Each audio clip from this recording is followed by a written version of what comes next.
It's so long. It takes forever. The rumble. That's what she said. Oh my God. Good evening, everybody. Hi, everybody. Welcome to the Whiskey Six for September 11th, 2025. I'm Brian. I'm Marianne, and it's 24 years later. Yeah, 24 years later, September 11th. We are from a little channel called Bourbon School, which I'm sure you all know. Howdy. Howdy. So welcome. We're going to have I guess we'll call it an interesting show tonight. It's been a weird week, guys. Weird week, but we're gonna have hopefully some good conversation and some interesting conversation, and might get weird.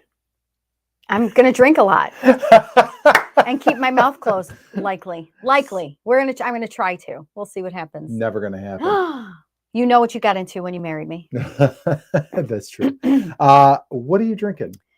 You gave me Makers, but I don't know what it was. Oh my gosh. Sorry. You're supposed to be like on that. I just asked for Makers. You gave me a bottle, and it's delicious. It's Maker's Cask. Oh, it's so good. Yeah, it's a good one. You underpoured me again. I measured my glass to your glass. It's one of the higher Maker's Cask strengths we've had. It's 111 proof. Can I have a little more, please? A lot of times they're 110 proof, and this one's 111. It's really, really, really good. So, for real. Take it easy. Okay, thank you. Is that okay? Was that I just ate some toast. It'll be fine. Yeah, perfect. I am drinking. I'm almost done. We're almost done with this one. The New Riff 8-year. I love it. It's very good. We just went and did I did. Yeah. Went and did a barrel pick at our local shop. They sent us some New Riff 6-year samples, and we passed. We passed. I love when you pass. To be very honest, I love passing. And in fairness, they were all very, very good.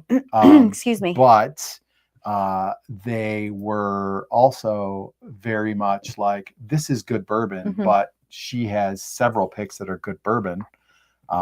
So we're going to You got to wait for something exceptional. We're going to shoot for something exceptional or something finished, maybe something to mix That's up how you trust a good store and their picks. Yeah, of course. I love that. But the New Riff 6 years were good. They had a couple different chars. They were good. They were fine. All right. So obviously, guys, Joe is on his way. No problem, Joe. Obviously, it's September 11th. Did you say 24 years? 24 years. Next year's a quarter of a century. 24 years.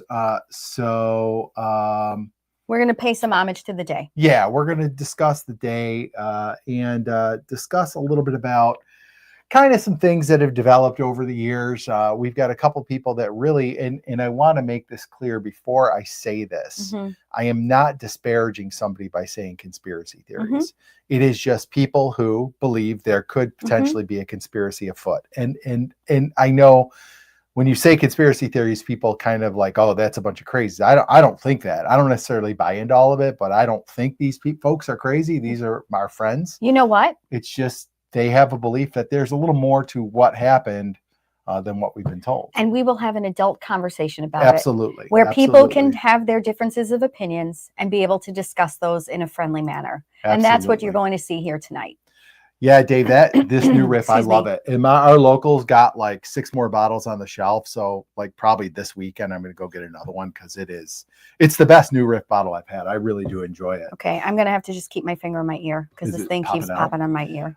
Before we bring our friends in, let's go see who's here. Jim Turner is here. Eric Ellis was first. Eric, good on you, Jim sir. Turner, didn't we just pick his... We just did a Patreon Selects with him. Yeah. Yep. So welcome, Jim. Chris Jenkins, of course. Chris Jenkins. Chris. Is that like Leroy Jenkins? Yeah, we've done this joke for weeks. He gets it too. Oh, okay. Awesome. Chris, best mod out there. And he'll drop some links as we go through. Rick in the background. He'll be out here. Rick's joining us tonight as well. He really is just part of the team. Whiskey Six now. Yeah, of course. Alan, good to see you, brother. Hey, Cheers. There's my bodyguard. Your wax cutter. I'll throw it in the mail this weekend, buddy. Haas. Let's see. Haas Walker. Haas, your wood chip blind that you did is coming out on Patreon tomorrow. So look out for that. Joe, there's Joe. I'm coming. Okay. That's what she said. That's what she said, Joe. Yeah. So we've got some folks out here. Dave Renstrom, like I said, Jeremy Dirks. Good to see you. Thanks for being here, Big Daddy. Oh, I like it when you call me Big Papa. Baconator. I love it. Not trying to be political here, but who'd you vote for 2024? Why? Nope. Nope. Gonna stay far away from that one. That's what she said. Count is up to 5. Keep it going. All right. Rick, I'm putting you in charge of it. We'll see how many I can get going for the evening or drop in for the evening. Joe liked our reference. I'm sure it's our Leroy Jenkins reference. Oh, so. yeah. Thank you, Joe. I actually just that came up on TikTok the other day, and I had to And you sit played watch it for me. Played it for you. Yeah. All right. So excuse me, everybody. I'm going to be like a news anchor here today because Brian's got this ear thing, this earbud, and it's my dainty little ear keeps falling out. So I'm just have to do this all night. Okie dokie. All right. Well, let's bring in the crew. Let's do it. Sean's gonna be a little late. He had airport run to make, so we'll hopefully he'll get in here because I know Oh boy. he has a lot to say about this topic tonight. I need to breathe and be a drink in before Sean even gets here. All right, let's bring him in. First, let's bring in The gentleman from who, the Commonwealth. Go ahead. He's in Virginia. Yeah, Go ahead. No. The gentleman who could do no wrong, who I always agree with, and who I am so happy is here to be in the weeds with me tonight. Happy to be here. Happy to be here. No, I live in Maryland, but I work in the Commonwealth, and I am in the Commonwealth a lot for VA. However, I thought I heard someone say pass gas or pass gas or something like that earlier today when you guys were talking. Oh yeah. No, back door. It was something about a back door. Myron. No, exit only. Exit only. No. I was talking to you guys said something about something will pass, and I said I'll throw that in there. But no, Oh, okay, all right. No, the when it comes to 9/11 conspiracies, like I said when we were talking backstage, when I was younger, I used to like really be into the conspiracy theories of 9/11.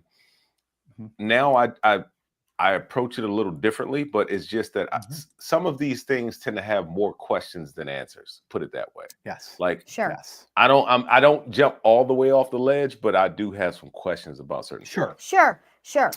I mean, everybody should always have questions. And I've always said, like, all these people closer to when 9/11 happened, these people would put out these videos or put out these posts and have all these questions. And my thing was always like, well, okay, but a question doesn't mean there's a conspiracy. No, it just means you have a question. So, yep. I'm kind of with you on that too. I do always have questions, and people bring stuff up, and I'm like, that's interesting, but I don't know if I'm ready to go all in on like. I think some of the things we'll talk about tonight. Yeah, for sure. Puff puff pass, Eric. Was that what you meant? Puff puff pass. That's not Smokey from Friday. Sure, we'll go with it. It might have been one of those. I know you guys said something about pass.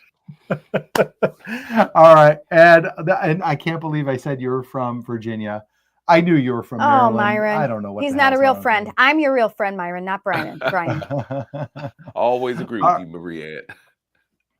And next up, from the Great White North, my favorite redheaded stallion, the one, the only, home of Prince and Tim Walz, and Ben Walker. There he is. What's up, Ben? What's happening, everybody? Okay, so you are the stallion. You are the RHS. Two things, yes, courtesy of you, Marianne. Thank you. So 2 things right off the rip here. When it was just the 2 of you on there, Brian said something, and I'm in the background, and I'm hitting the "that's what she said" button for a second.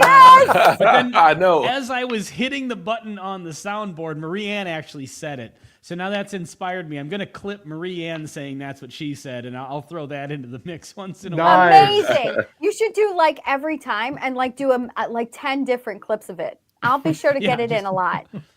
I'll have a whole. That's what she said. Hold on. That's what she said. And then 2, get it in a lot. Myron, you were talking about passing. It was you had mentioned passing on a bottle, and you're like, I passed, and Marianne's like, oh, that's what it was. I was like, we passed on the new riff. Yeah. I've been screaming at my TV. Sorry, buddy. It's like they were talking about a bottle. We heard you. We heard you, but it was brief. So happy to be here. It's this is gonna be a weird show. I don't even know how to. It really is. Bad. You guys come up with the plan of doing this? Because Sean. Because of Sean. Yeah, of course. Everybody say it like this: Sean. Sean. Sean. Okay, take it easy. All right. And Ben, you are drinking a Mick Ultra. Yes, I am. But Beautiful. later you're gonna get But some I- bourbon, right, buddy? Yeah, I was actually gonna say you guys talking about the Maker's Mark, and then I saw it in the glass. I'm like, ooh, I might It's have to really put that- good. I got some lost recipe right here. So Nice. Beautiful, I'll switch to that beautiful. after the beer. I can't wait to get mine. I know I watched your video. You said it is better than last year's. I think Did it you is, put it but you beside know- the Cellar Age? No, I haven't yet, but I do, courtesy of non-bike riding Dave Vogelsang, have a sample of the Cellar Age, so I will be doing that. But I think the Maker's stave profile bourbons, they seem to be kind of fine-tuned towards certain palates and certain profiles. Yeah. So what I think is my favorite may not be yours, and that's what's kind of fun about those things. Right. Right. Yeah. And I thought it was great. So the Lost Recipe last year I thought was really bitter. I ended up just giving away the rest of the bottle to our friend Bob, but I am excited to try this one Really? because I gave like half the bottle away. It just stayed very bitter. So I remember saying that one had some black pepper on it for sure. Yeah. Well, hopefully this one's better. All right, let's bring in I Robert. trust you, Ben. I trust Ben in all things. Let's bring in Robert. All The right. biggest mistake. I like you, Ben. You're Next a up. good dude. Next Well, up feelings from mutual. Thank you. the left coast Oh, don't say left. and the firehouse. Don't you dare. Not around Bobby. No. Don't you dare. Everyone's favorite firefighter, Mr. Bad Eggs Bourbon himself. Bobby, what is up, brother? With a metabolism that women would envy. What we got? What's up, Bobby? What's going Hi, on, Bob. guys? I've been busy as a mofo the last few days. Yeah. Man, it's been crazy around here. Everything, Did all the you- stuff is going on TV. Then I've got all Yeah. kinds of annual training at work. Been here for 3 days, so still be here tomorrow. Oh, that sucks. Ah, Boy. man, it's And you all right. were- It goes. It's my Animal favorite training? time of the year. It's my favorite time of the year at work, though. But Making money, everything's, we though, got Bobby. all kinds of departments in going through this aircraft firefighting training, and Nice. man, it's my specialty. So it's called, used to be called Crash in old school days. Mm-hmm. Now it's called ARF, Aircraft Rescue Firefighting. Lame, because that sounds like a dog sound. But anyway, ARF. old school guys call it Crash. So we call it, it's once a year. I call it Crashmas. It's Merry Crashmas, people. Man, Nice. it's fun. Yeah, it's Nice. fun. Big Rick wants to know if fires, you all got kinds of- skinnier since the weekend. What's that? All that he said. Rick wants to know if you got skinnier since the weekend. Who, me? Yeah. Oh, did you get even leaner since this weekend? Probably, dude. I mean, that's all I do All is, that heat is you're dealing work with. and freaking ride Peloton here and freaking work out and run calls. That's all I do here. We got the pictures today of Bobby fighting the fires, like doing his drill. I you did get it? not. Oh, Yeah, Dude. those were cool. those What the were- hell? Bobby. It reminded me You of didn't like see old him? baseball, like the in action cards. It was like Bad X Yo, yeah, Bobby in action. Oh, I'm excluded. There's a group where I'm excluded. Are you in the Oh. spare? You're Yeah. not in the spare. I am You're- in the it's in spare. Yeah, you're in. She's it. in there. I got all Oh. kinds of video. I'm that guy Sorry. here now because I have a YouTube channel. I know everything about editing, I guess. So I'm that guy. You just don't pay attention to us, Marina. I might have Dude. been driving our son around. Well, there, yeah. See, look at that. Our Oh. boning with the Oh, I'm right Arr, there. arr. pointing at the fire like just a man. Hey, if I would have knelt down and pointed up, it'd be like that old green, like army man guy with the radio Yeah. on his back. Absolutely. Oh yeah, yeah. I don't think You won't hold be on, able let to me look. I might appreciate not have that. How There one. you good go. that video is. There we Like, go. There he is. It's fighting the fire. whiskey six in the spare, Myron. Yeah. Yeah. That's right. I'll Yeah, tell that's you the how one you with- missed it. That's the one I saw most of the stuff on. Yeah. Yeah, got I'll some tell you cool how you video. missed it because Bobby put the pictures up, and then 78 more text messages Dude. came in, and it got lost in the mix. This- Wow. we've I been looked at my phone it's been blowing up this one week. time today. There was 58 messages, and then Dude, I a different know. Time, there's 48 more messages. Dude, I know. Every I'm- and every one of those messages was Super links important. from Sean. Yeah. Yeah, it was That's either a links for fact. Sean or it was you iPhone users still liking shit. Sorry. It's been like a year I now. really- I've been begging you. Oh, I Oh, really dude, try that's- not to. I don't comment a lot in the group, but I did put my foot down about a couple things today. Oh, okay. oh yes. All right. Yes. Oh well, hey, I know you guys appreciate this. In In attack, attack, that's nice. awesome. Very Dude, nice. this is my favorite mug right now at work. That's a great move. Okay. I'm lost. What's Inditech? Office Space. Office Space. Office That movie, Space. Office I'm gonna Space, need you that's to where they go work. ahead and turn in Yeah. your stapler, Bobby. Okay. Let's bring in honorary whiskey sixer, because he's probably like a 4-timer now, right? Oh God, I Yeah. don't know. He's just Yeah. he's Around. a whiskey. He's six always now. available. Let's bring he in is. from the DRC, Rick. What's up, Rick? What's that? You're Oh, muted. dude. No, he's not. He just did what? No, that was Oh, you're- Bobby. he's Oh, muted. He's sorry. muted. Just Muted. kidding. He's It's muted. like it's That's like just the pandemic way- zooming here. Just the way my wife likes me on mute. I was saying that was great. I actually enjoyed that. I say Rick's a Can we mime do now. that to Brian? He just needed Can to we go throw like Brian this. on mute? No, you can't. I was just trying to practice being Bobby. He's like, Yeah. That's Usain Usain Bolt. Bolt. Usain Army Bolt guy. just I couldn't pointing at tell. that fire. Yeah. Amazing. What a Oh, man. dude, that was funny, dude. All right. Well, why don't we bring in our guest? It's funny. I saw it said Sean popped in, but then Sean didn't pop in. Oh, Sean pops in, he pops out. I know. There's a what lot the of hell? popping. There's That's what conspiracy she is said. That's I what she believe. said. Thank you. See how organically it just comes up. Oh man, it is so organic. You never really That's the force it. government didn't trying force to that. keep Sean from speaking truth tonight. Thank That's you, right. Jesus. Thank you, They're Jesus. They're got him in the back stifling. of a van. The longer we keep him off air today, the better. Oh, that was funny, man. no. All right, let's bring in our guests. Guys, if you are not Not familiar with Joe and Old Humble Distilling Company, he does have a YouTube channel and a awesome distillery down in Texas, and does a lot of videos these days, like working in the distillery, filling bottles and kind of working and talking. And he's a fun guy to listen to. Really enjoy his stuff. If you're not subscribed, go subscribe to him. So let's bring in Joe from Old Humble. Joe, how is it going, man? Cheers, everybody. Cheers. Happy to be here. Yes, thank you so much Glad for to have joining you. us. We thought this would be a good night to have you on. It's going to get a little Weird. weird tonight, I think. So, Sure.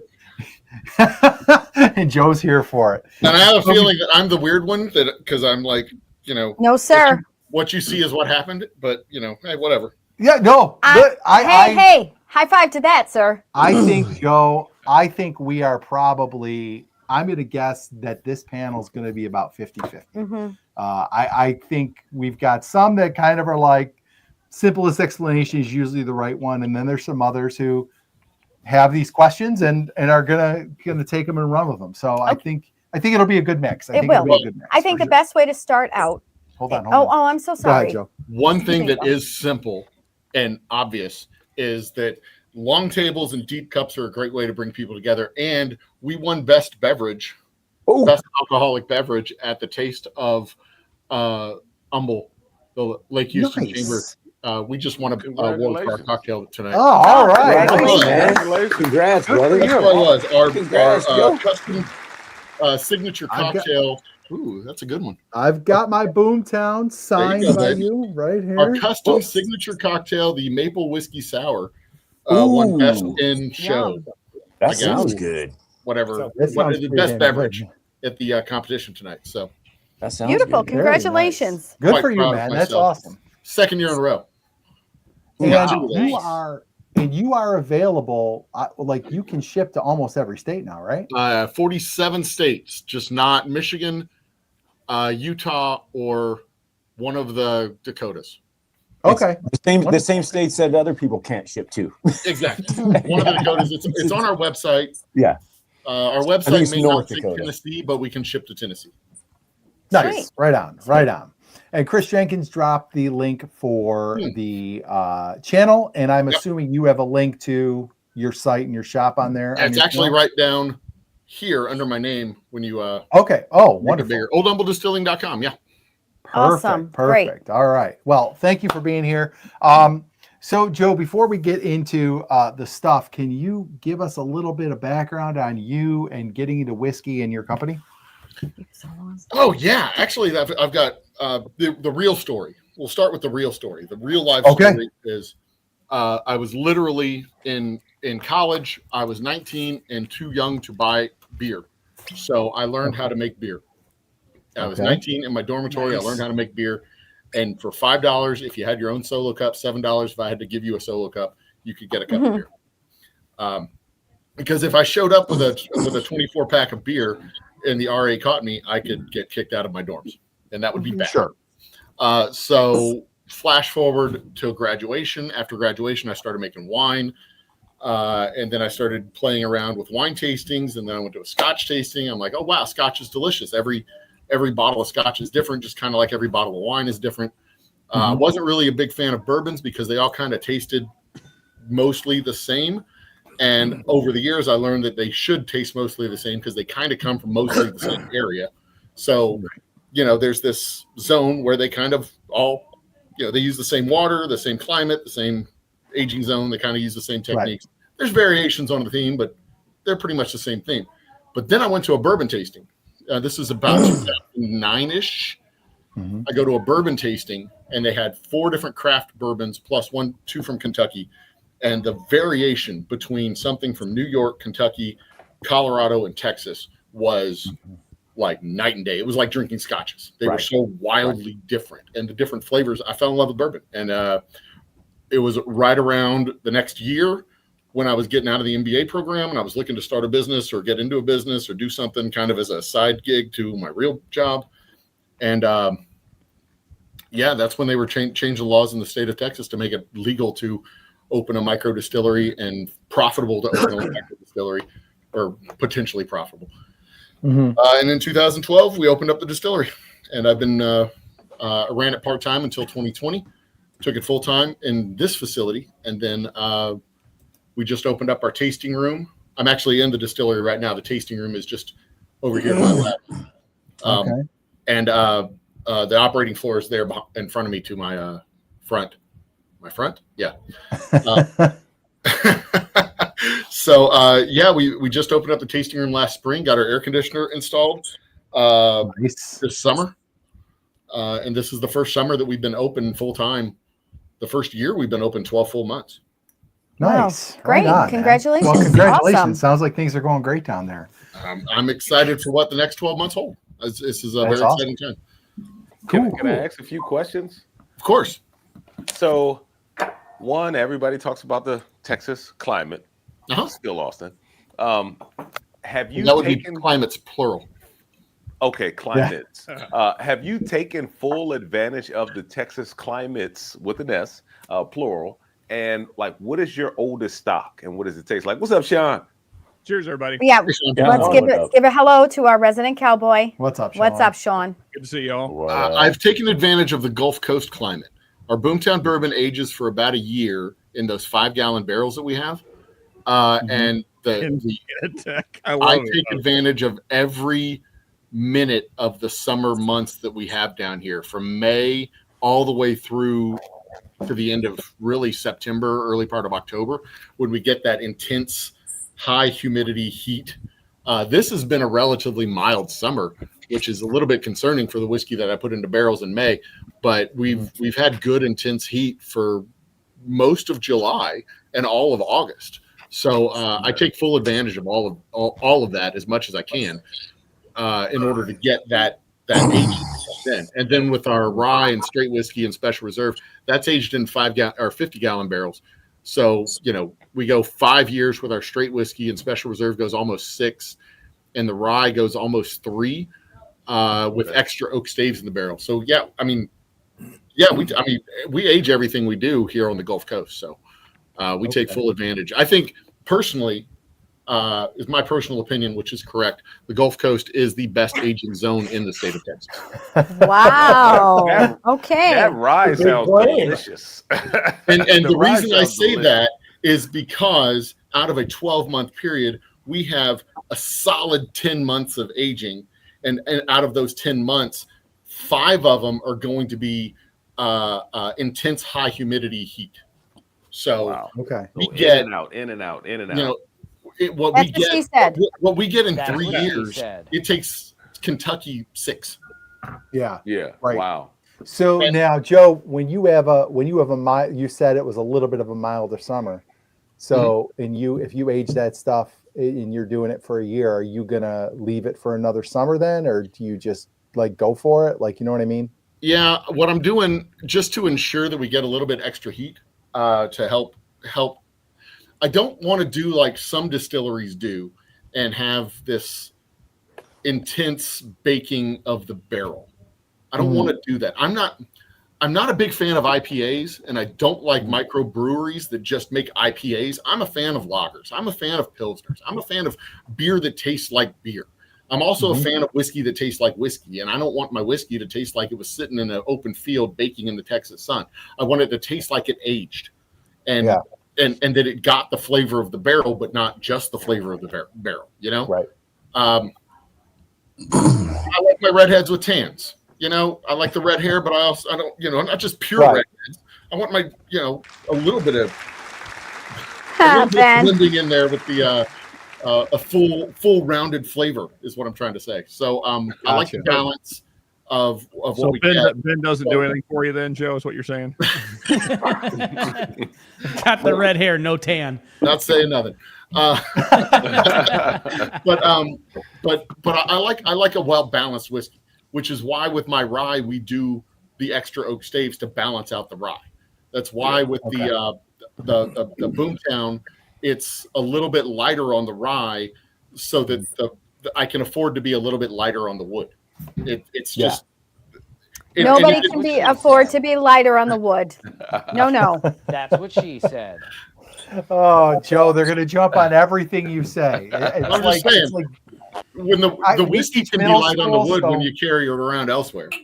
Yeah, we teach middle school, so that's just where our minds go at all times. So, Yeah. all right, We're all teenage So- boys. Yep, yeah, that's right. Including me. we are teenage Yeah. boys, Yeah. 100%. I think Marianne more than us, I think. I take that as a compliment. Thank you, Bobby. I meant it as such. I'm envious. You get rid of this TV. It means We got- I'm we got quick-witted one old and TV. funny as hell. Cheers, William Hall. Cheers, everybody in chat, actually. William, Cheers, good to cheers. see you. Super cool. He said Bobby looks like he's in a solitary cell in jail. Yeah. Oh, poor Bobby. I had to flash over the Packers rescue. Oh, team. nice. There you go. Hold up. Don't Is this be your in jail hour? talking about Packers. Is this your Boo! is you Is this your hour of TV time, Bobby? Oh my gosh. Yeah, right. Because I'm in solitary. All right, Marianne, why don't you get this ball rolling? Okay. Go for it. Okay, so obviously this is going to be our 9/11 special. And really fast before we get into the real heart of the discussion, I think it's important that we talk about, I think this is an interesting question. How old were you when it happened? Where were you? And any very quick, first impressions of the day, like what you remember about that day. And we will start with Joe, our guest. I was in Fort Lauderdale, Florida on the last day of my honeymoon, checking the news to make sure that there wasn't any weather patterns that were going to disrupt the flight taking off in the morning from the airport. I was 20, let's see here, it was 01, so that would have made me 26. Okay. Yeah, I would have been 26 because it was September. My birthday's in June, so I would have definitely been 26. Okay. All Good. right. Yeah. So Okay. yeah, Okay.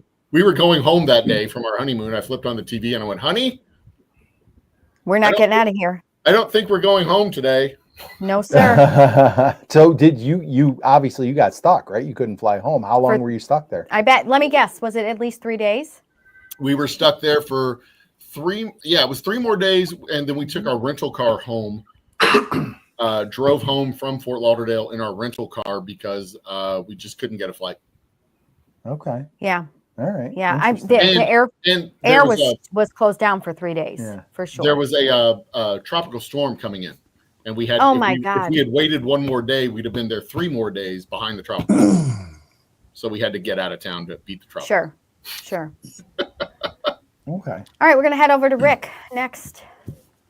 So I'm only a few months behind Joe. I'm a November '75 baby. So I was Okay. 25 at the time, and my starter wife and I were living in Berkeley. I worked at so, Yeah, this is the Wow. newest trend. Wow. So cute. So cute.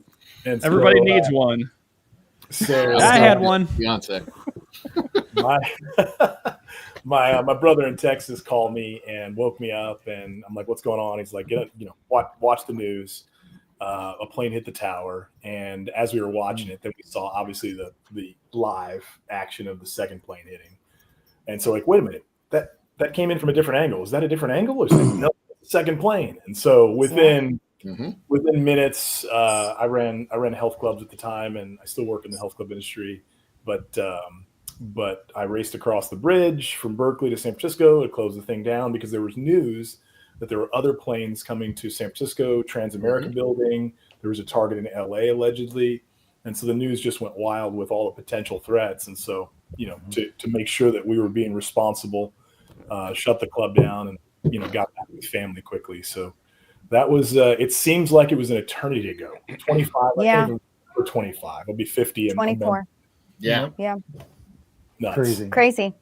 Feels All right, like- we're going to go to Sean because he just came in. Sean, just where you were, how old were you, and that's it. I guess. Yeah. Well, no. you said first impressions on the date. Oh, yes, I did. You're right, Ben. Thank you.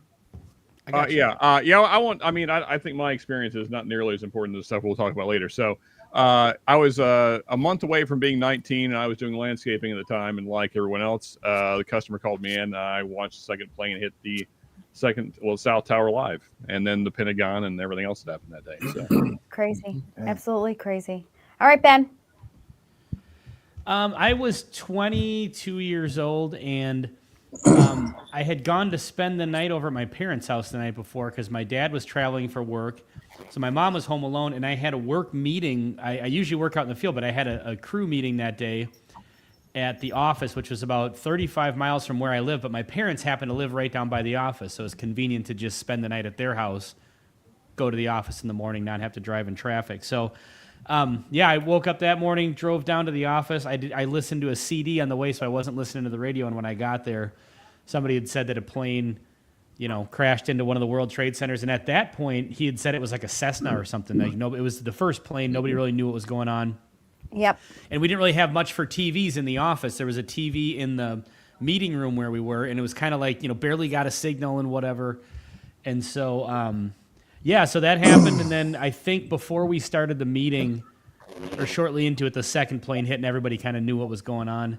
And then my boss was like, okay, well, realize this is kind of a messed up day, but we got to still do our work. So we'll just keep checking back in with the news. And I remember we took a break and they said, let's turn the TV back on, see what's going on.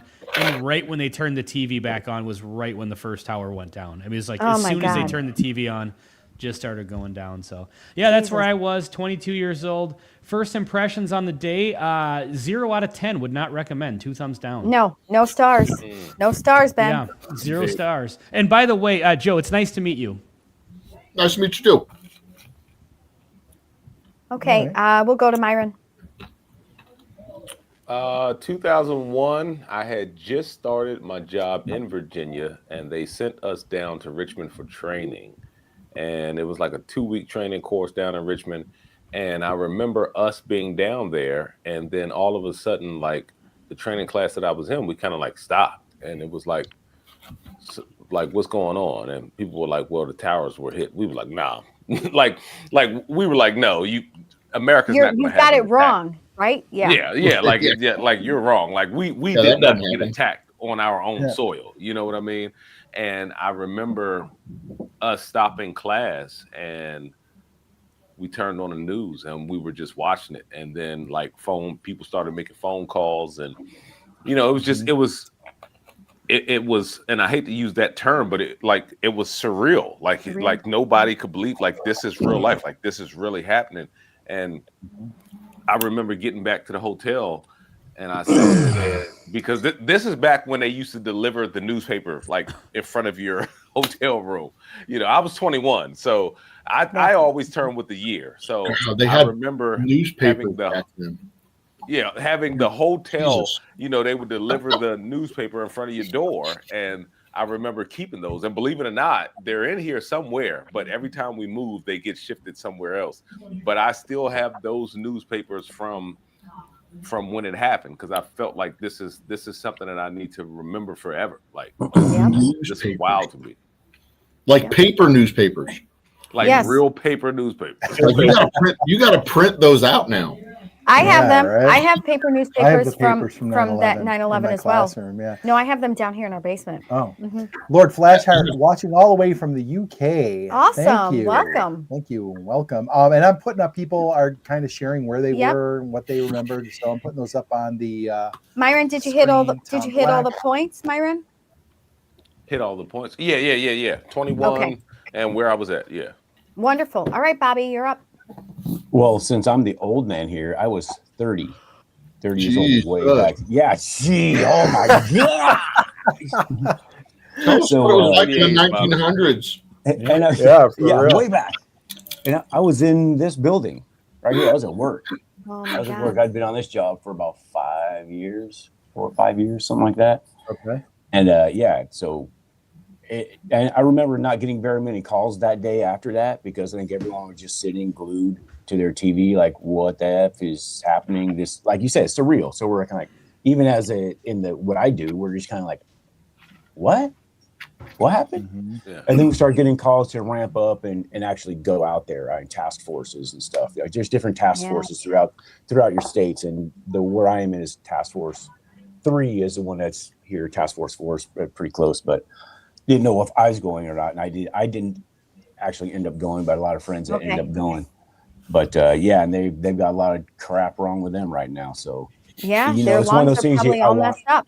one of those things you want to go help, but then in hindsight, you're like, damn, dude, I'm Dodged the actually bullet. kind Yeah. of glad I didn't go and start to read all that shit. Yikes. So that was, and it was kind of a catch-22. Yeah, for sure. Yeah. All right, Brian, you're up.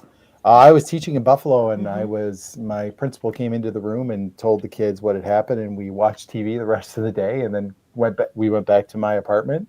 No, you went to my apartment. I was living with Linda at the time. Weren't we in my apartment? No, not yet. Oh, but we watched TV all Mhm. night. We did. Yep. How old were you? I know how old you were. 26. 27. No. I was 24. Oh, 27. It's 27. Okay, so I was 24 when it happened. I was teaching first grade at a Catholic school in Tonawanda. And I had the music teacher come to my classroom because he knew I was from Brooklyn. And he asked me if I needed to go make some phone calls. He said, Marie, and I have some bad news for you. There's been an accident in New York. That's all he said. And do you need to go call your family? I will cover your class. And I was like, yes, I definitely need to go call. And, you know, I had a cell phone, but back then you'll remember that calling long distance was very expensive. So you couldn't do that. So my principal let me sit in his office. My father worked in World Trade Center. He was a maintenance worker there. Thankfully, he was not working that day. He was actually in Hoboken and watching it all from across the river. He was on vacation that day. I know it was very, very fortunate. He went to Atlantic City, so gambling saved my father's life. Wow. I know. Few people at that line, yeah. Right.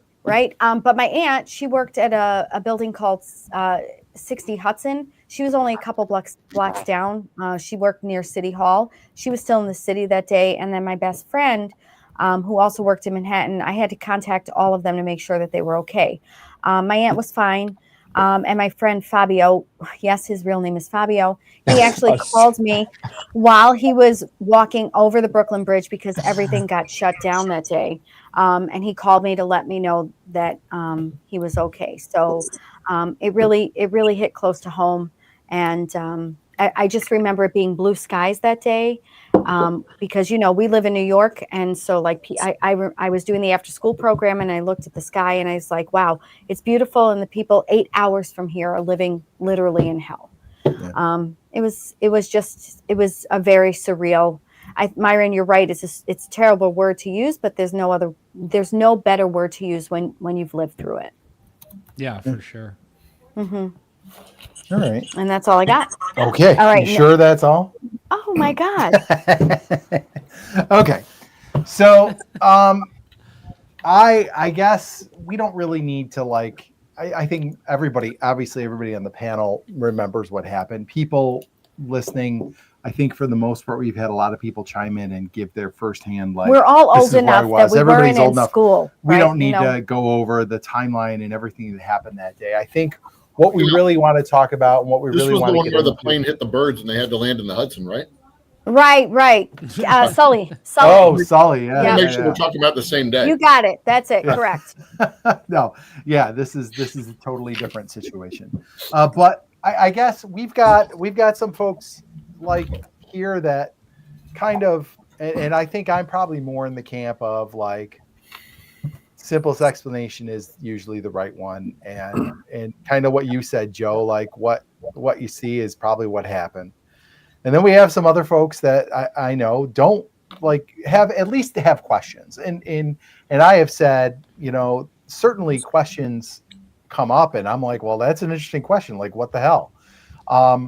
But I think questions do not a conspiracy make. So like, I guess, Sean, I want to start with you because I want you to kind of walk us through some of the main points of the things that like you have questions about and that you think maybe are like full on, like we're not being told the truth or we haven't been told the truth. If you could just encapsulate that quick as a rundown, and then maybe we can start talking about like, what do we think about these things? And before Sean gets started, I did say this before Sean got here. Mhm. I think we have 23 people watching this evening. I think this is going to be a great example of how adults really should be communicating and conversing with one another, Yeah. and having adult conversations and still being friends at the end of the day. Yes.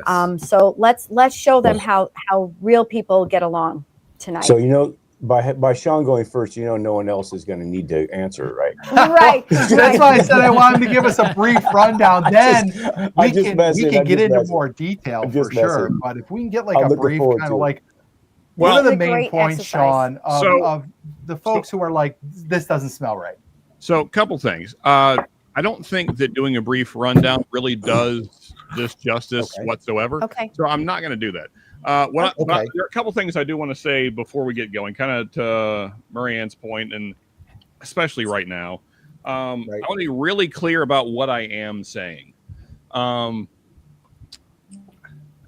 have issues with the government only.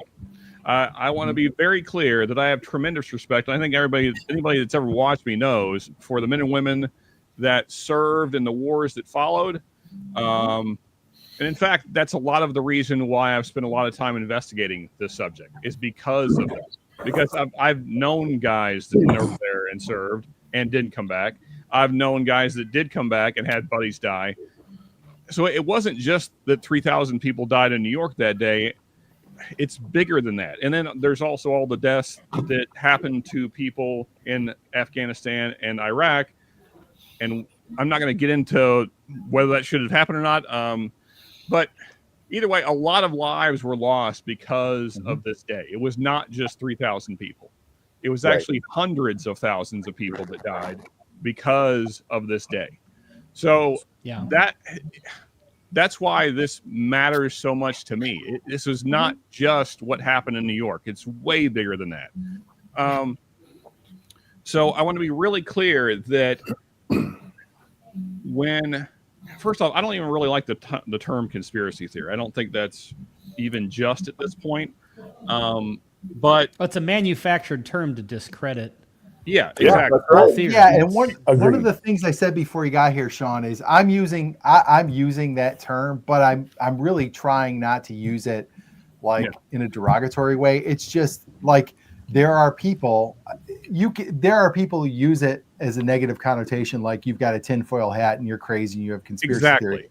I'm simply using it in a way that it's like, okay, there are people who think that the official story doesn't smell right and there's something else going on, which by definition would mean a conspiracy. So I don't want you to think I'm putting you in the tinfoil hat corner. I am just simply suggesting you're not buying the original story. To the point that you're making there, Brian, the reason I don't like it is because when that term is used, then then whatever information follows is usually dismissed kind of out of hand Yes, because discredited. like Yeah. you're a crazy. Yeah, and we don't want to do that. Correct. No. Correct. So, No. So we say you have a different point of view. well, I think Alternative theory. I think that as Brian pointed out, the more that you dig into 9/11, and again, I don't think that we could really do it justice in the time we have tonight. So I think the more that you dig into this, the more questions that you're going to have.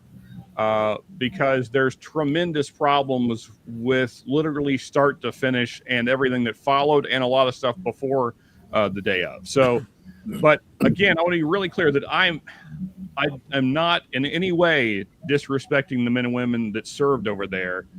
All I want to say is that I think the pretenses for the wars that followed were at best huge stretches and at worst complete lies.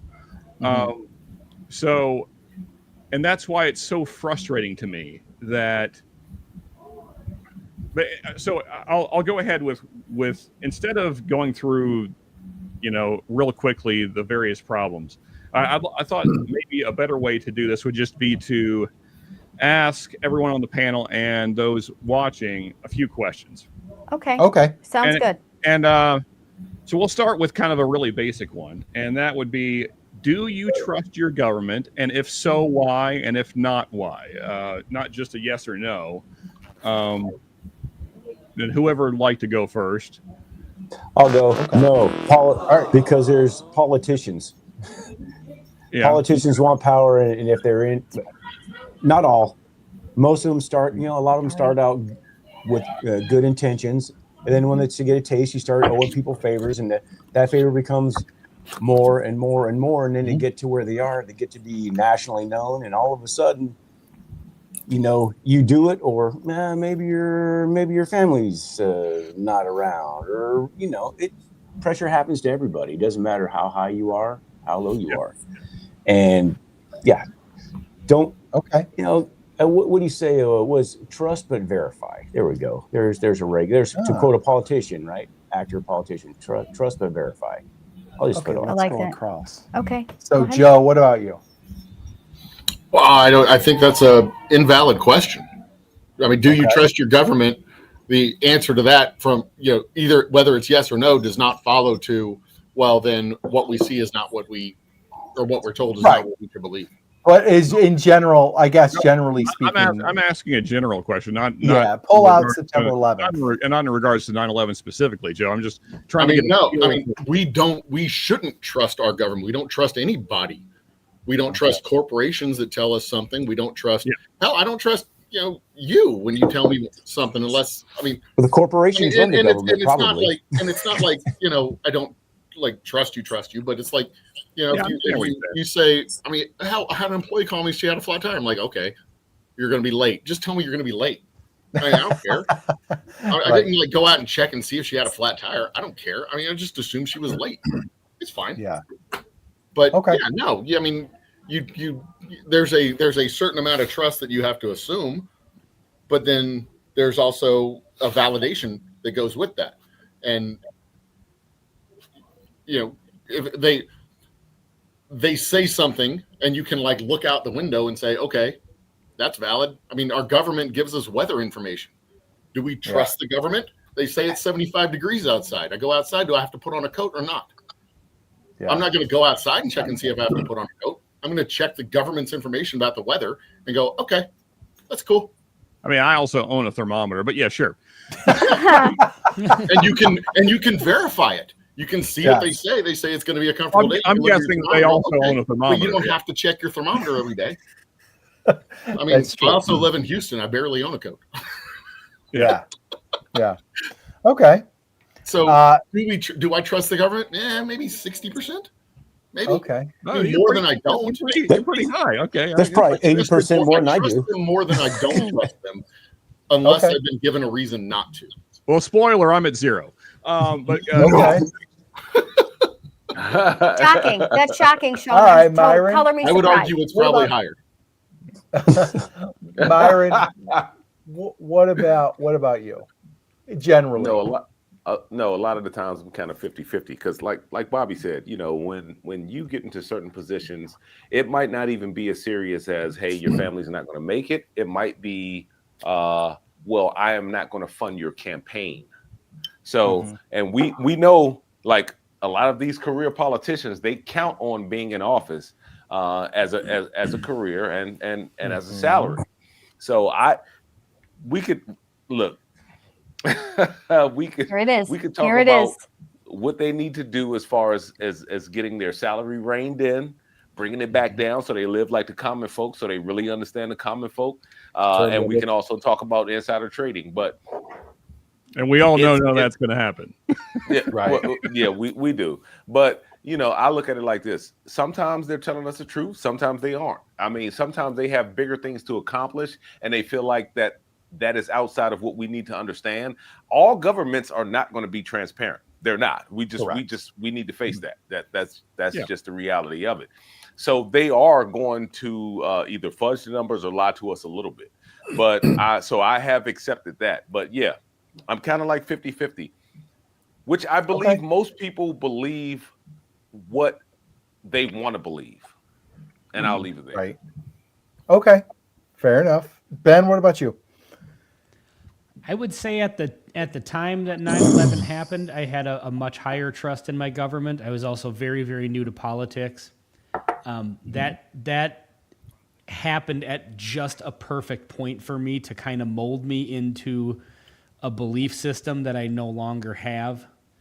It just kind of sent me down a path of being leaning one direction much harder than I do now. I'm Sean, you and I have talked about this. Well, we all have actually.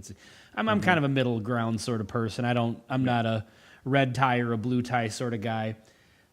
So back then, Purple? I was, yeah, a Minnesota? little purple, like the Little Vikings. Yep. I don't believe in any of the ties. So exactly. And so, but the way I look at it now after reevaluating my belief system and after just the last 24 years, whether it's 9/11 related stuff, whether it's war related stuff, whether it's COVID related stuff, whether it's election related stuff, no matter whatever it is, time and time again, our government has proven that we can't trust them. And the sad part about that is there are going to be times inevitably when we're going to need to trust the government when they're actually telling us the truth.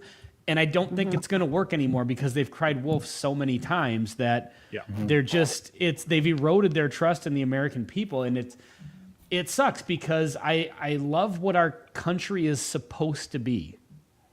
But unfortunately, our government doesn't live up to it. And I feel more and more we as citizens don't live up to it either. And so, yeah, it's very frustrating. So, I mean, to bring it back around, no, I don't trust anything they say. Or anything that I say or anything I see that they say, I always leave, even if I say, okay, that seems legit, I always leave room for doubt. Always leave room for doubt. It's like even if they come on and they say, okay, this is what's going on, this is what's happening, I can say, okay, I'm evaluating this, what they're telling me. This seems right. Some things just on the surface don't pass the smell test. But if it seems legit, okay, I'll take that in, but I'm always going to be cautious about that. I'm always being guarded about that, and I'm always going to do, a little more of my own research. Yeah. Okay. So no, fuck them. I don't trust them. Research from the government websites. Yeah. Rick, what about you? I want to trust the government. Unfortunately, I think one of the best examples of why we can't was just declassified, and that was the JFK assassination. Yep. And the minute that it was put into print that the vice president and the CIA put a hit out on our president, which was one of probably my top 5 favorite presidents of all time, by the way, JFK. Were you alive? What blows me away, the fact that in our country, you can have that type of power and backdoor channels and connections, and that there is an elite that exists in a world above the world that we all live in, that pulls a lot of the strings. It's scary, it's frightening, and it's disheartening. Yeah. Because I think we all want to live in a great country. And this experiment, this constitutional republic that the founding fathers founded, was the best idea in history. and I'll still stand by that. And to someone's point, I don't know if it was Myron or Ben's, career politicians are a big part of the problem. And Absolutely. I don't think they realize it when they start. Someone starts as a business person, or they get their MBA and they want to run for mayor, and that turns into county supervisor, and they make a change, and they make some difference. And now somebody's voting them in as a representative, and now they're in Congress, and life is good. And then you have to have these series of meetings with these people in the political action committees or these sponsors. And they, I'll really appreciate it if you vote my way when it comes time. And then now you have to start compromising your morals, because to get reelected, to make a difference, the original difference that you wanted to make, you have to compromise on things. Now, compromising business is good, and sometimes compromising government is good. But when you have to compromise, I gotta check out, guys. All right, Bobby. Okay. Oh, bye, Bobby. Take care, Bob. Maybe I'll be Good back. luck. Be safe. Okay. Thanks. Be safe, Bobby. Thank Good luck. Man, dang. I really have some questions for Bobby later, but hopefully you can make it back, Bobby. I think he'll be back. When you've got to compromise your moral compass so much that you can't even find true north, that's where the problem lies, right? And now, if we have term limits, back in the day, men had to serve in government and in the military, and then get out, and you go back to farming or doing whatever you're doing. You couldn't be a career politician. You could be a career like military personnel or what have you, but you couldn't be a career politician, because that's just not how it works. So I think those are the things that I think would help fix it, but we're not into fixing it. We're just talking about, do we trust or not? And I want to trust, but unfortunately I don't think there's enough evidence where we can't trust. I love your optimism, Rick. I said I want to trust. I'm gonna leave this up here until we can get verification from Bobby. There you go. Yeah. I want to raise a question real quick. I don't want to just leave it out there. He said that the JFK files that were released said that there was a hit put out on the president by the vice president and the CIA.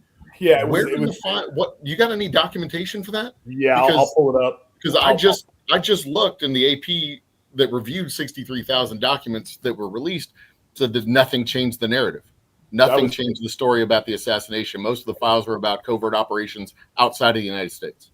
That's crazy. Yeah, so JFK was trying to make some changes that had to do with the Federal Reserve, and then, of course, all the things that he was dealing with Cuba and so forth.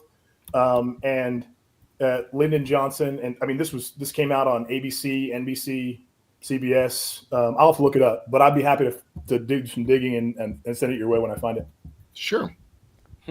Should also be noted, Joe, if you're using ChatGPT, it tends to. No, I don't use ChatGPT. Okay, well, any kind of AI sourcing tends to source old common material, I guess you would say, the most common narrative rather than new information. But anyway, go ahead. Old, but I'm not so old that I don't know how to use search. It's awesome. Brian, thoughts? You want to go with me? I don't know. I think I generally trust the government, in as much as, well, how do I say this? I know, I think most of the underhanded shit that they're doing is out in the open. So, I guess I trust them in a way that I don't always go for the shadowy, dark operations kind of stuff that comes up. I don't know that is the case as far as the government working against us as citizens.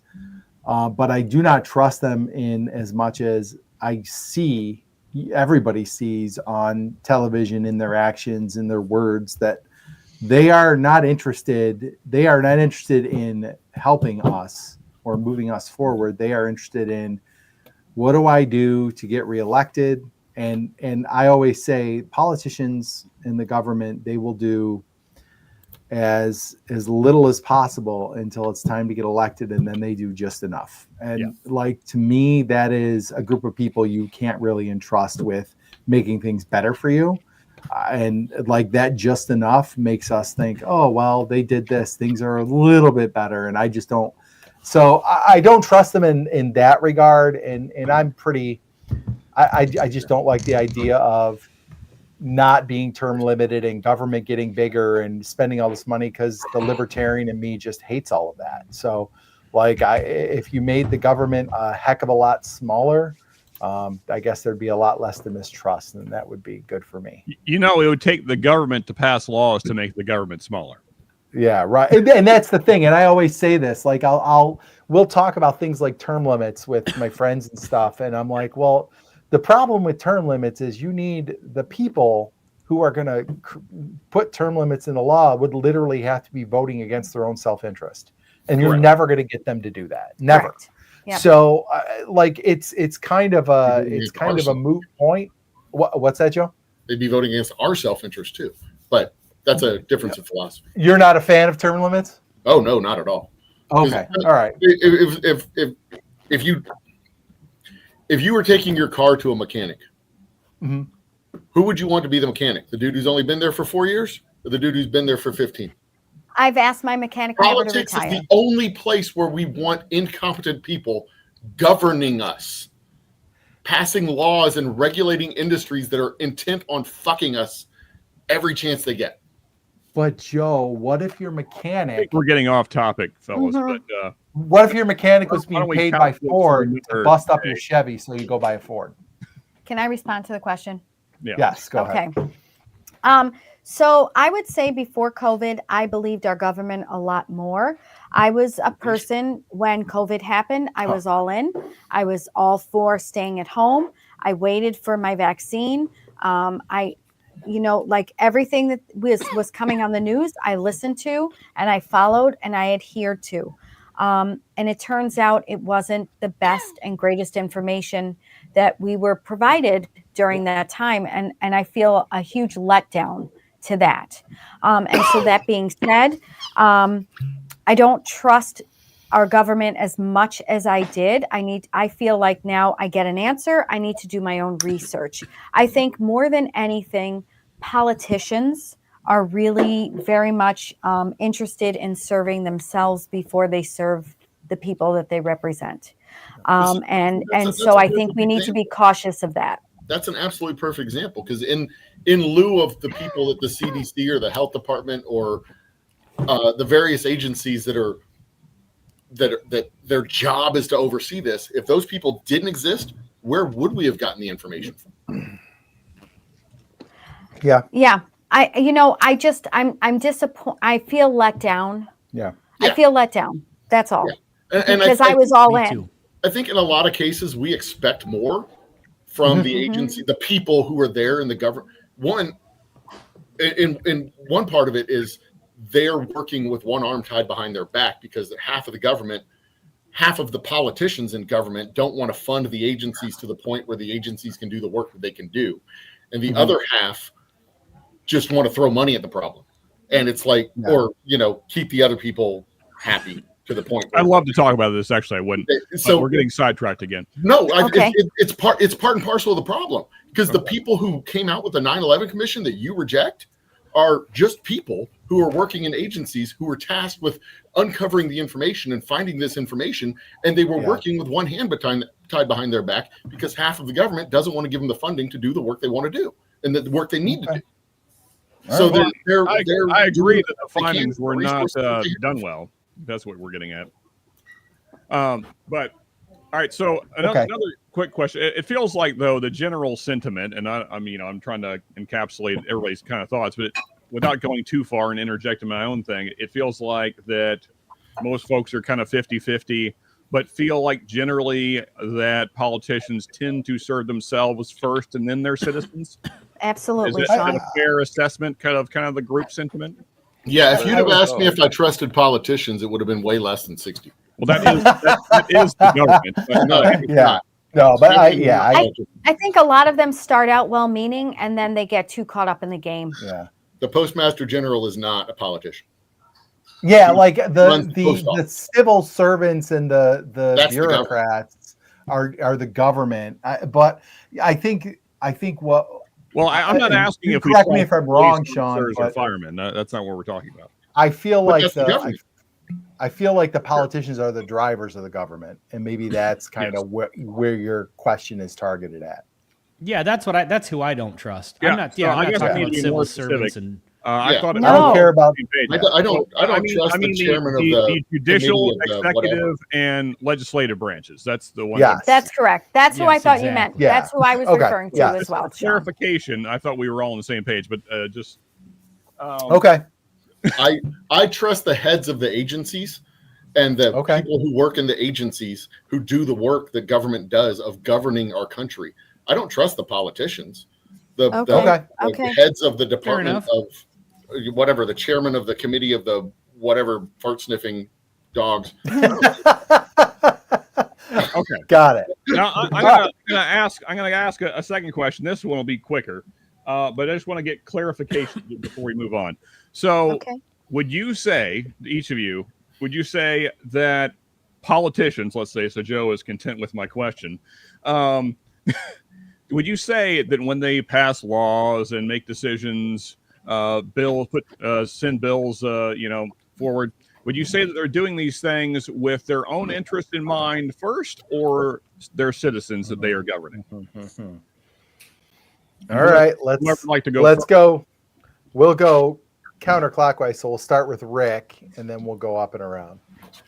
I think it depends at what level, Sean, but to answer the question as directly as I can, I think it ends up being partisan agenda, which is supported by the constituents that voted them in. So if I run for Senate in California and run for a Senate seat, and my platform is I want to lower taxes, I want to bring down the ridiculous fuel tax, I want to have better immigration laws, I want to lower crime in San Francisco, and then I go do things that mirror what I campaigned on, then I think you serve both, right? You serve the party interest, you serve the constituents. I think in Washington, it gets a little more complicated, right? You've got the Potomac two-step, and it's a power grab and struggle. I don't think a two-party system is fundamentally functional in our society any longer. But I don't know how you break away from it. So I think in Washington it's different. I think state and local government is probably a little bit more for the people and by the people and of the people. And when you get to the federal level, I think I have a little bit more of a concern that it's definitely more partisan. And let me hold on to my seat and let's retain power on this side of the aisle or that side of the aisle. Mhm. Yeah. All Whatever right, side Myron. it is. Sorry, Rick. I didn't mean to cut you off. No, go ahead. No, I ask the question again, Brian. Oh, Sean, do you Yeah. think that? So do you think- when go ahead. No, like, do they serve themselves or do they serve the people? That's what it was. Yeah. So I feel like this. I feel like they serve themselves, and I'll kind of piggyback off of what Rick said. When they're at the state level, they look more at serving the people. But then when they get to the national level, that's when they tend to serve themselves. And that's the simplest answer I can give. And the reason why I say that is because they look at it they almost look at it like a Supreme Court a Supreme Court appointment. Like they don't not even an appointment. I mean, they look at it like taking a position at the Supreme Court where they are looking at a lifetime position. Like they don't want to lose their seat. They look at it like, hey, I can enrich myself by staying here as long as I can, doing whatever insider trading, because I do believe that they do a lot of insider trading up there. But I believe they become a lot more selfish once they make it to the national stage. So they look out for themselves. They say they want to do what they can do for the people, but no. Yeah. Yeah. Okay. Ben, thoughts? No, I do not think that they serve the people in the sense that they actually serve what their constituents want. They will come out once in a while. They'll each get out there and they'll run on a platform. They'll throw out topics. They'll throw out social issues to keep us fighting amongst each other. And one side's going to say, "Well, I support this." One side's going to say, "I support that." Whether it's and pick a social issue, whatever it is, whatever's trendy at the moment. They get people fighting back and forth about that, and they say, "I'm going to serve you on this because I'm going to fight for X, Y, and Z." On the big stuff, they serve themselves by doing whatever corporation is paying them and funding their reelection campaigns and whatever branches of government above them or foreign nations, whatever it may be, is holding a gun to their head, theoretically. I mean, not literally holding a gun to their head, but you know, I think that they're all bought and paid for to a degree. I think they're all under threat to a degree. And I think they're all, you know, it's like George Carlin said, it's a big club and you ain't in it. And so the shit that they pass around every election, there are certain things where, you know, the different parties have, you know, very, very stark contrast, but they want to keep us fighting about those things so they can keep funding X, Y, and Z that no average citizen wants to go along with. Right. You know? Yep. Hey, cheers. All right, Joe. What do you say? Don't you guys find it weird that at this point, our politicians don't seem to know whether tax cuts or tax hikes help the economy? We're still fighting about this. Every fucking election. Constantly. One person It's wants to raise constant. taxes, one person wants to lower them, and then they both bring on their own economist to talk about how one of them is going to affect the economy. It's like, we've done this shit already over and over again. How do we not know how this works? And the solution is always the same solution from 1985. Oh, Ben. And so they just keep us fighting about things like that so they can keep funding wars and keep funding covert operations and keep eroding. Go ahead. I think that the politicians are responsive to their constituents, but the constituents aren't the people who are voting. Constituents are the people Correct. that pay for them to go fair and pay enough. for their campaigns. So, and not even, y'all can talk about the federal level all you want, but even at the state level, it's cheaper to buy politicians at the state level than it is to buy them at the federal level. Right, Elections right. are cheaper at the state level. There's 2 billionaires who are payrolling the entire Republican Party in the state of Texas. 2. And you can make a lot of change at the state Yeah. level. I think they serve their All you gotta do is constituents buy to the like, degree that they buy like have to. 40 politicians in the state of Texas, and you own the government. That's it, and it's not expensive. It's a local race. I mean, it's like a couple $100,000. These guys have this in their sofa cushions. But going back to what Marie Ann said, she said, and I agree with her, when they come up and they're young, it seems like they feel like they want to do something for the people in their state. They're fighting for the people in their state. So once they're on the state level, it's like, I don't want to take big money. I want to see what I can do, small dollar donations. And then they get to the national level or the federal level. And it's like, All bets are off. It's like I'm taking big money from anywhere I can get it because I got to compete. Right. Yeah. I mean, armies march on their bellies and politicians march on their wallets. That's, I mean, if you're going to bite the hand that feeds you, you're going to get screwed. Brian, and Marianne.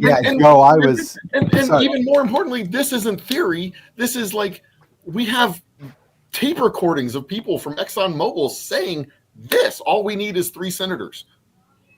Yeah. That's it. You only need to buy 3. And you're done. You got it.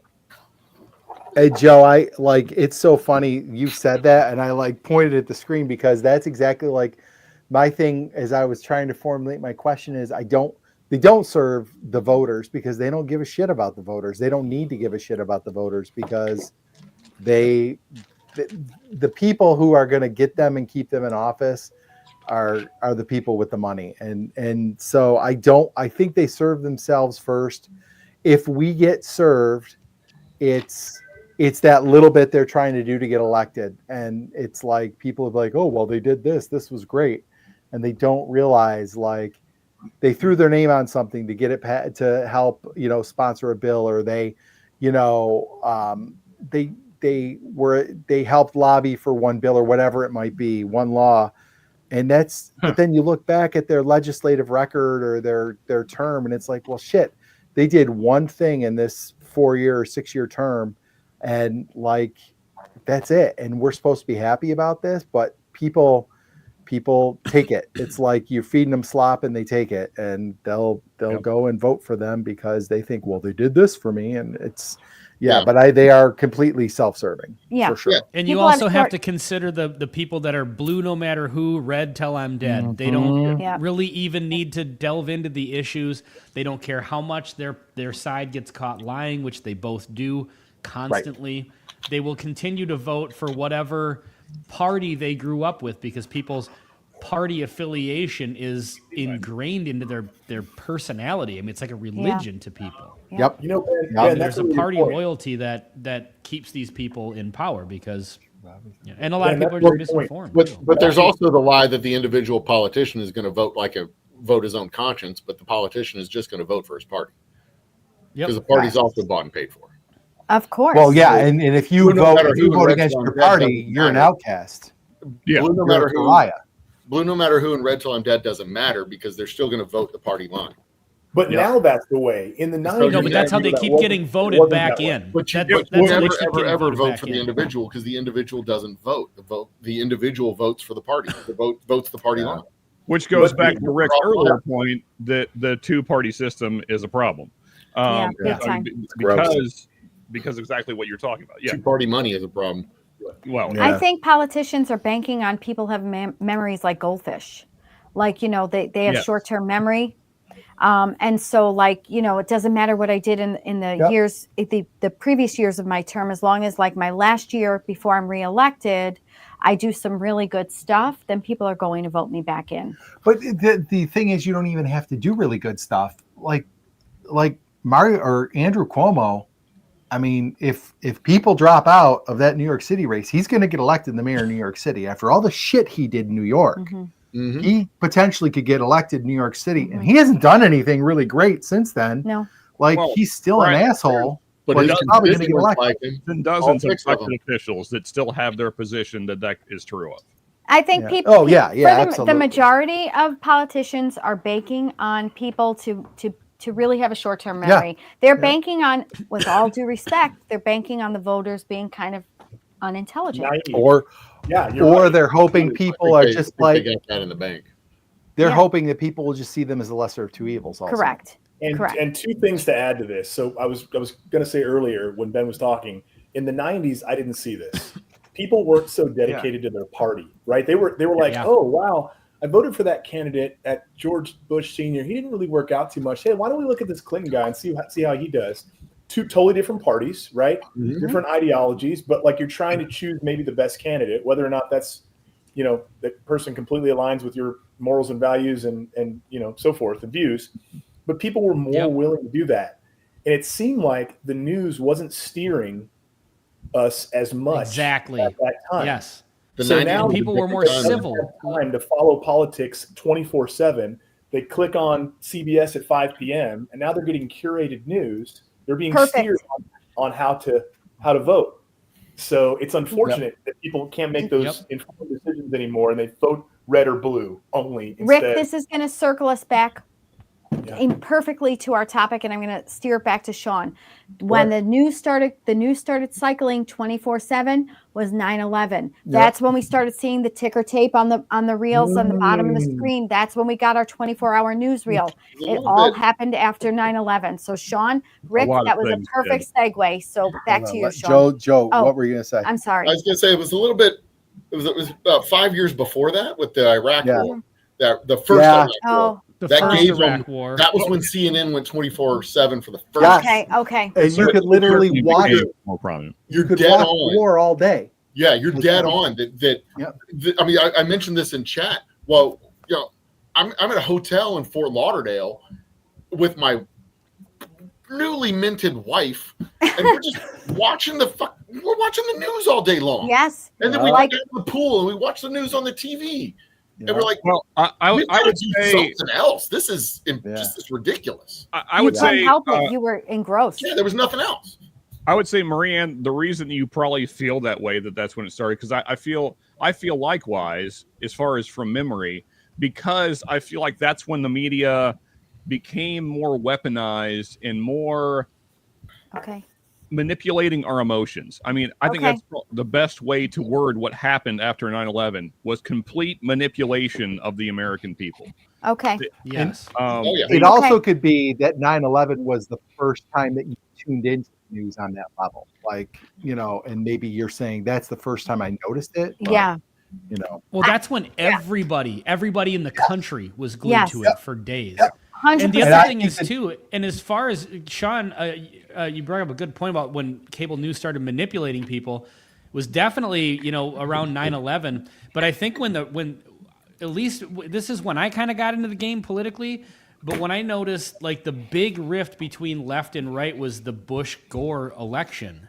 Yep. Yeah. Oh, And- when and the all election, we had to questions do a surrounding recount. that, yeah, and the recounts and stuff. 650 votes. That's when it seemed even more so when, just looking back historically, when cable news and corporate news started picking sides. That's correct, Ben. Yep. I would agree with And then that. they went that they just, cable news destroyed America as far as I'm Absolutely. Big time. concerned. And, you- and you- social media. You don't Oh, forget that social when media. it even goes back into the 60s when Walter Cronkite turned against the Vietnam War, we lost the war. That was it. Mhm. Walter Cronkite said it was done, and it was done. Yeah. When you lose All Walter right. Cronkite, you've lost the war. Yeah. The so, teacher in me is going to circle us back and get us back on task. So I'm going to take it back over to Sean. He asked his 2 questions. The panel all answered. And Sean, it's back to you now, featuring Yeah, 9/11. I mean, we're not going to be able to get into it tonight because, like I said, it's just No. too vast of a topic. But what Ben mentioned, the Bush-Gore election was certainly an important turning point, and Yes. may have led to 9/11. But anyway, that's like I said, we don't have the time to get into all that. But here's what I'll say. The reason I asked these 2 questions is because I view my relationship with the government the way I would with any other person, because these are people that we're dealing with. And so if you had a person that you know for a fact has lied to you multiple times, and you also know for a fact is self-serving and is trying to manipulate you, how would you view them and what would your relationship be with them? I mean, I feel like this doesn't even Exactly. deserve an answer. Yeah. And that is how I view the government. It's so for Okay. me, this is a really simple relationship. I have nothing to do with you because you do nothing for me that I can trust, or that I am not entirely sure you aren't doing as a ruse to manipulate me. I mean, like, I think the perfect example of this is what followed 9/11. The American people essentially just wrote the Bush administration a blank check to do whatever the fuck they wanted to do. I mean, that's Yeah. what happened. I mean, we started in Afghanistan, then we end up in Iraq because of weapons of mass destruction. And sure, there was some chemical weapons that were found, but that's not what we were told. That's not why we were supposedly going over there. And then, I mean, and we bombed the shit out of Iraq. It killed 140,000 Iraqis. 46,000 of those people were civilians, had nothing to do with the military at all. And here's the thing. Anyone that knows me knows exactly how I feel about Islam. I'm not going to get into that right now, but I'm not pro-Islam is all I will say. So, but either way, these are innocent people that got bombed for no fucking reason. And if you have any sense of humanity, that has to piss you off. I don't know how it can't. So even if everything on that day is legitimate, which I do not think is true, that is a mark on America, regardless of how you want to spin it. So, Well, thank God America no longer takes part in funding things like that. yeah. Right, Ben. You know, and here's the thing. As each one of you has kind of mentioned little things. 9/11 is not the only thing like this. If it were just this aberration, this one-time thing, then I could try and write it off. But this has happened. They've done this, and that's the other thing. When we say these are a rotating group of people. But the problems stay the same. It doesn't matter what the administration is. It doesn't matter if it's red or blue. None of that shit matters. Well, what is always the same is that they're constantly lying to us and manipulating us to get us to do things that in the end, well, at least a lot of the time, are not positives. I mean, Marianne, you brought up the COVID situation, how that opened your eyes. I think that opened a lot of people's eyes. Yeah. For me, I'm so deep into this already that I was like, yeah, fuck you. I'm not doing that. But I mean, honestly, Ben, you brought up how you've had a lot of questions about elections. I think a lot of Americans have on both sides. And so the thing is, like, over and over and over again, it's this pattern of behavior. And so like that's why I'm at 0%. I don't Right. trust you. I wouldn't even attempt. If I was going to throw you, you'd be off a cliff. But I don't trust them at all. I mean, and so I understand that people feel the need for some kind of hope in this situation. My hope doesn't rely on any human, but I can't. Okay. I'll leave that alone. All I will say is that I do not vote for these people because I think that they are all evil. And I've seen nothing to the contrary ever.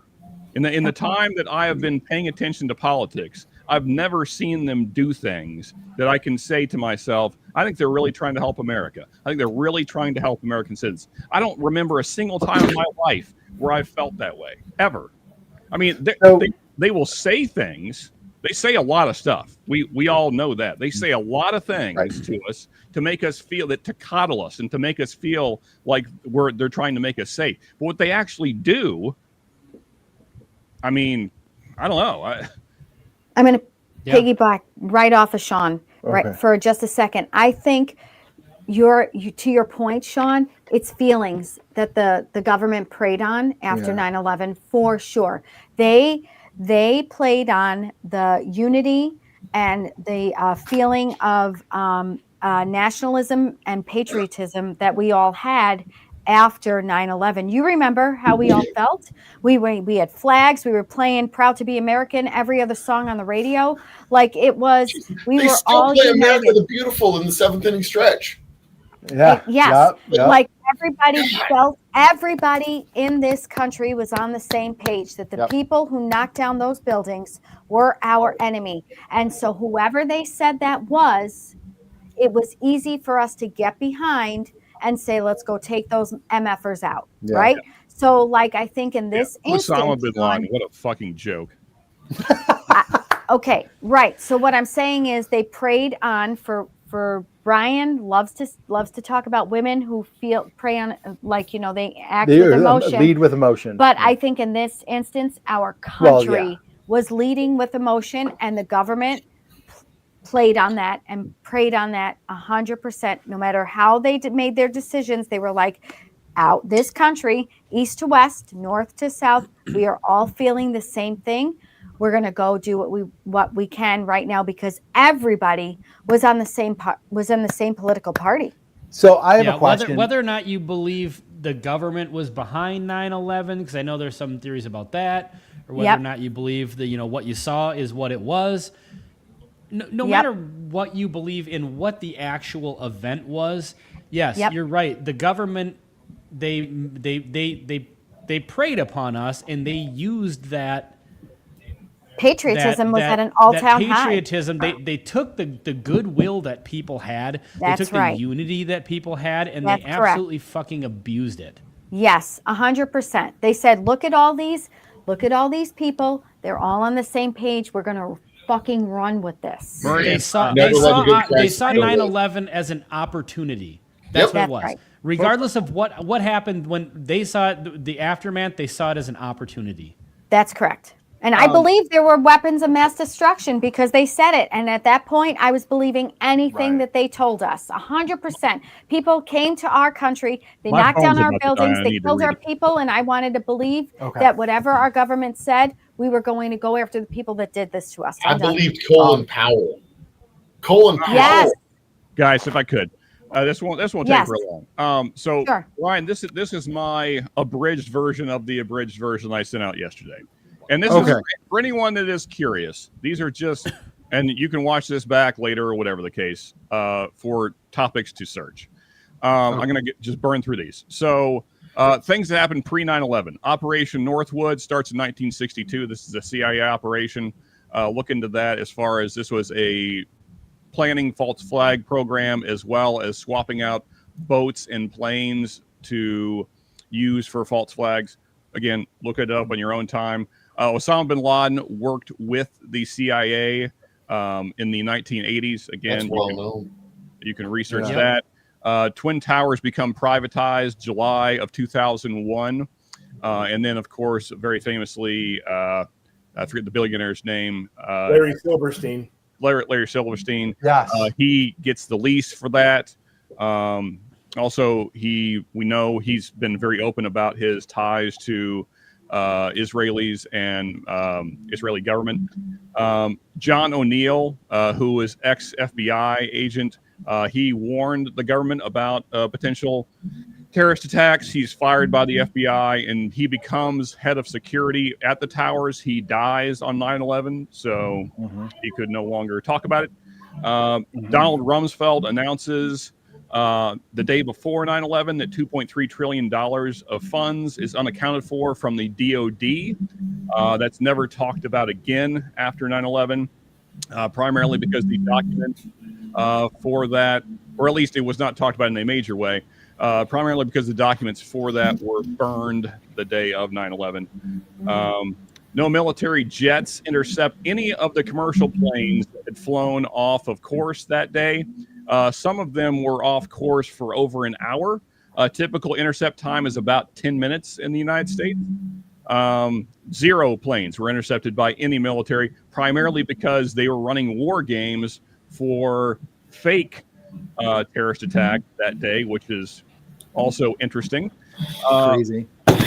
Flight 175 was flying at an incredible speeds, too high speeds for a commercial plane at sea level. Again, things you can research. And that's most likely true of Flight 11 as well. We have left video of that one, so it's harder to. The damage to the towers from the planes should not have caused a collision. Again, this is probably the most major issue. But just look up things like jet fuel burning temperatures, what temperature structural steel can withstand. There's a whole, that's a really deep subject. That would take hours in itself just to talk about. Explosions are heard by eyewitnesses, multiple eyewitnesses. There are literally dozens and dozens and dozens of eyewitnesses that talk about hearing explosions, whether that be in the building, outside of the building, at various floors. Watch news reports about that today. I mean, probably hundreds of people talk about hearing explosions, and not just the plane hitting. I'm talking about other explosions outside of the planes hitting. Pentagon potentially hit by a missile. Again, a lot of information out there if you want to dig into it. And then the magical passport that was supposedly of one of the terrorists on the plane that hit the World Trade Center. Somehow melted steel, but passports are magical. Building 7 collapsed. Building 7 was never hit by a plane. It actually had very minor fires in it. And yet it still collapsed exactly like the other 2 did. Again, explosions were heard by people around Building 7 before its collapse. Again, these are eyewitnesses, not like after the fact. So that's just some of it, and there's actually tons more. Those are just some of the problems. We could talk a lot about the events that happened afterwards as well that were suspicious, and even more that day. But there's problems with the flight that went down in Pennsylvania. The Building 7 is a wild one because I remember I didn't even know about Building 7 for the longest time, and I was glued to coverage about this. And I know you can look up historically now, there is some stuff about Building 7 going down, but the type of news coverage that I was watching in the aftermath of 9/11 just didn't report on that at all. It just wasn't a thing. And then you hear about it later on. That is pretty weird that a building that's, a couple of blocks away with buildings in between it and the Twin Towers caught fire enough. And the manner in which it fell. The manner in which it fell was a controlled pancake down perfectly. Well, the thing is weird. We have weird. pictures. We have pictures of that day. We can. There's pictures of. You can see the fires. You can see where they were. It's pretty well documented. It's not. Guys, they showed it live. What do you mean they didn't cover it? They talked about it. They showed it live. You could have watched it as it happened. Well, and my I question was there. is, We weren't there. We were in Fort Lauderdale watching it on the news as it happened. I think Ben is They referring didn't to cover it. They talked think- about it. think Building Ben 7 is is about referring to to the fall down. coverage We're going to after stick on the it live. And then So Yeah, my I'm talking question- about the coverage of the aftermath of it. If you didn't watch it live, there wasn't much focus on Building 7 in the aftermath of 9/11. because they'd So evacuated if it. All you the people didn't were in see the other live buildings. footage of it, what's that? All the people were in the other buildings. That's the coverage that they were looking on. The recovery of the bodies, the recovery of the possible Yeah. survivors. That was what all the coverage was about. Nobody What's gave a crap interesting about about- the empty building that fell later on that evening. so my question, But I they guess I have a covered it. question about Building 7 has been the one that, and like, as we've gotten closer to September 11th this year, and like Instagram, TikTok, wherever you're on social media, this stuff about September 11th starts to pop up more often. And Building 7 has been the one that's really popped up most often for me. And I guess my question is, because and I really don't really have a lot of information on either side of this argument, but has anybody given ever a rational explanation as to what happened to that building and why it would fall down? They're saying Being so proximity. removed from. They're saying proximity. So I would love to know. I would love to know why Building 7, Engineering because- books, engineers have written books, Yeah, I've got one architects nugget. have I written mean, books that you could fill a library with books. okay, there are Information no about all of the buildings being knocked down from Yeah, people who know about the buildings, who know about architecture, who know about engineering, and aren't Okay. just people looking at the internet going, "Well, I don't know, maybe it's a conspiracy." And But in my fairness- question, and that's why, Joe, there's also like over 2,000 engineers and architects that have wrote books on the opposite side of the argument. So Sure. well, somebody in I the mean, middle, you from can somebody in the always middle. find them. There's always My a contrarian. There's like 4 science. well, there's over climate 2,000 of scientists. them. It's There's not 4 just like climate one guy. scientists who will tell you that climate change isn't a thing either. My But- my question is, and it's just a very simple question. It's why did a building that never got hit by a plane, when those buildings collapsed like vertically? And I'm just asking a question. That's why I said I am not ready to jump off that cliff, but I do have Right. questions. So Okay. 2 buildings that got hit by planes that collapsed vertically, Mhm. and then you have building that's intact, and then you have building number 7 and it falls. Okay, can't- so I I don't just get did it. some research on that, Myron. It says Building 7 was not directly hit by an airplane, but suffered severe damage from debris from World Trade Center 1 and 2 collapses, which ignited fires on multiple floors. These fires burned for hours, weakening the building's structure, which ultimately led to a progressive collapse from the interior outwards. So And the that's problem- The because NICS investigation concluded that the fires were the primary cause, not controlled demolition. And that's because World Trade Center 1 and 2 did not collapse into their footprint. They fell down and went into the city streets. They sure did. Well, yeah, I mean, I remember seeing it do Clouds of this. smoke It that does, went throughout the city. We watched it happen live. Well, we sure did. Well, I Building remember 7 You can see it from space. Yeah. Building 7 was pretty close to it wasn't like multiple buildings in between the World Trade Center and Building 7. Like it was pretty much right. It suffered Right heat by. It was damage. across the plaza, It was right? in Philadelphia. It wasn't. It was like right there on the other It side. was of right the there. block. It's not 7 was a unlike what completely the different explanation fall. they give is not an unlikely explanation for what happened. 7 Well, was a completely different fall. If you watch all 3 towers fall on footage that's still Mm-hmm. available online, you'll see how the first two fall, and then Mm-hmm. you'll see how Building 7 falls. Building 7 falls in a manner that casinos are demolished. So if you ever watch a casino get demolished in Vegas, you'll see all of a sudden you'll see the ground shake and the bottom shake, and then all of a sudden the top comes down in one fell swoop until it dominoes on top of each other. But that's not what happened. That's with the World Trade weird Center. part. And Yeah, that is that's a the weird part, controlled 'cause, I demolition. mean, I'm in Yeah, construction, Joe, you did so- say that you did say that the Twin Towers didn't fall into their own footprint. They actually did, fall No, they and fell. kind of They fell disperse. down, but they didn't collapse into their They own didn't collapse footprint. into They fell themselves, down, yeah. and then And the whoosh. biggest problem with that, But Building 7 seemed to. It the biggest seemed problem to, but with it the towers- also didn't. It fell The way Well- down and whoosh. It was the a biggest But problem you're with the also- towers fell, though, is because of all the steel. They were among the 2 strongest buildings in the world ever built.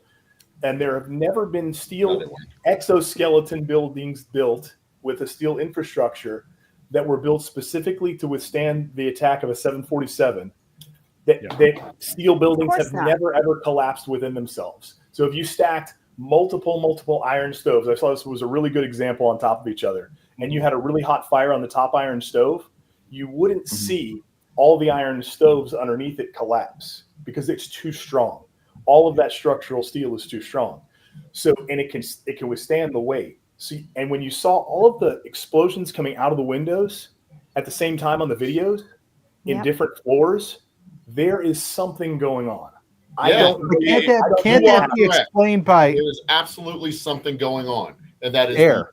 The floor falling on the floor and pushing the air out. Oh, The same way that happens when you step on a plastic bag, then and the air goes tell me out.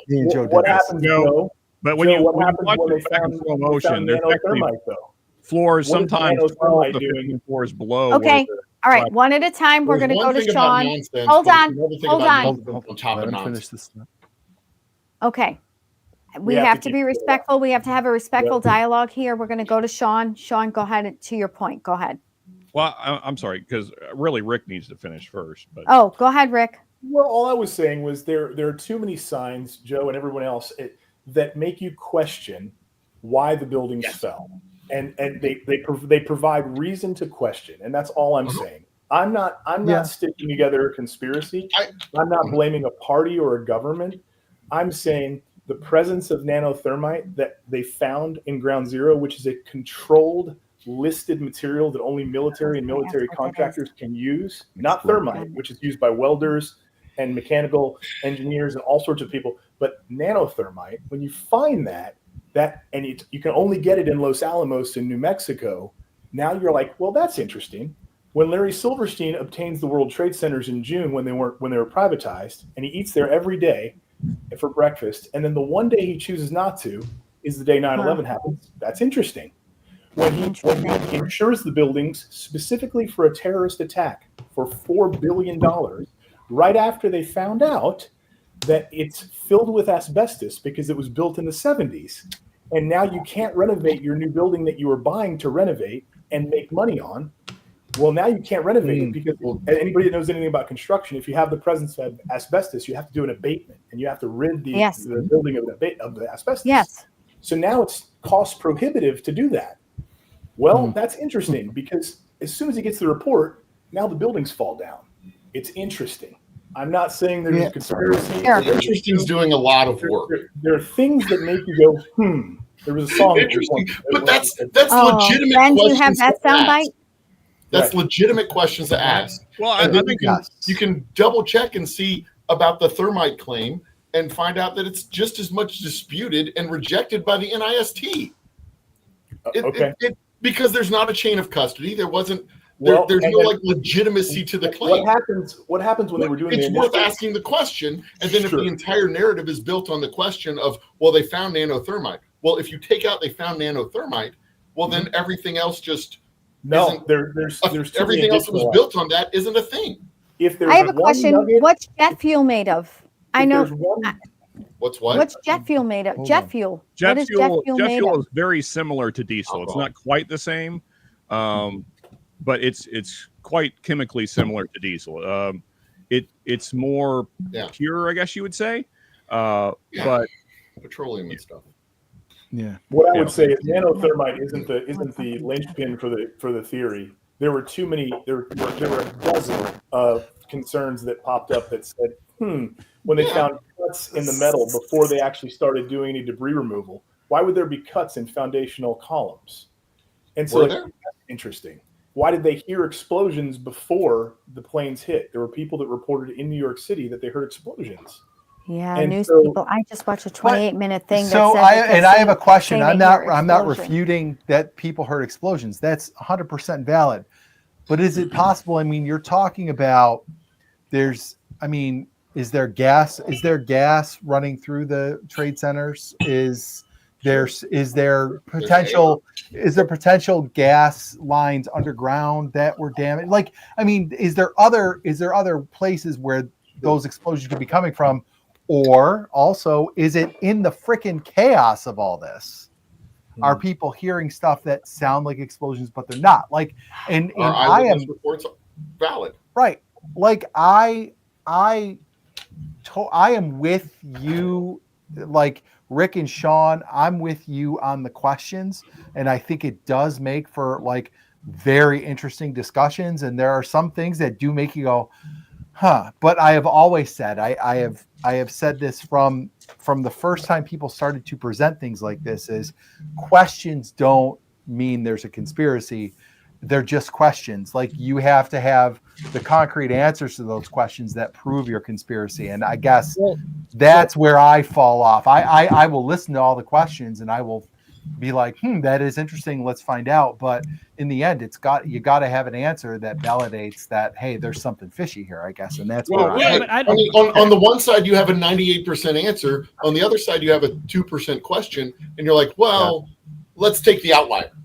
I mean, at some point, I mean, even 60%, you got to go, this is the likely thing that happened, because the things that would have to go right for this outlier to be a thing would be a remarkable chain of events.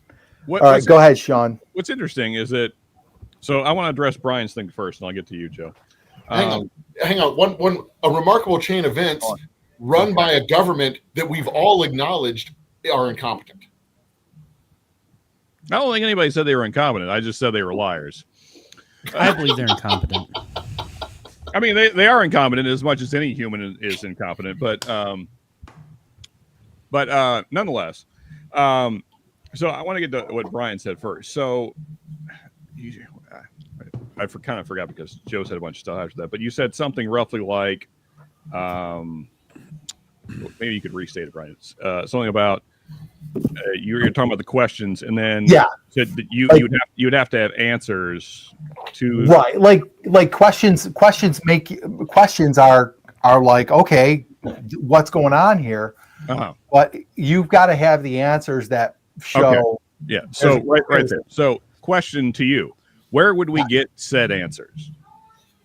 From the people lying to us? Would we get them from the liars? Okay, good I do, response, yes, Sean. and I do take Understood. I take your point, Sean. Yep. But because while the government may have an agenda, the guy with a YouTube channel doesn't. What would be my agenda? Yeah, no, not you. The guy with the YouTube channel, Spare Change, or whoever the original 9/11 Right. Oh, I was like, the guy wow. who made the documentary. Like that guy doesn't have an agenda. Wow, Joe, take it easy there. Jesus. No, not you. Not you. Jesus. I got so defensive. I was like, okay, now we're on a totally different topic. We're offensive. I mean, the dude trying to sell the 9/11 videotapes from 2002. That dude has an agenda. Can I interject something real quick?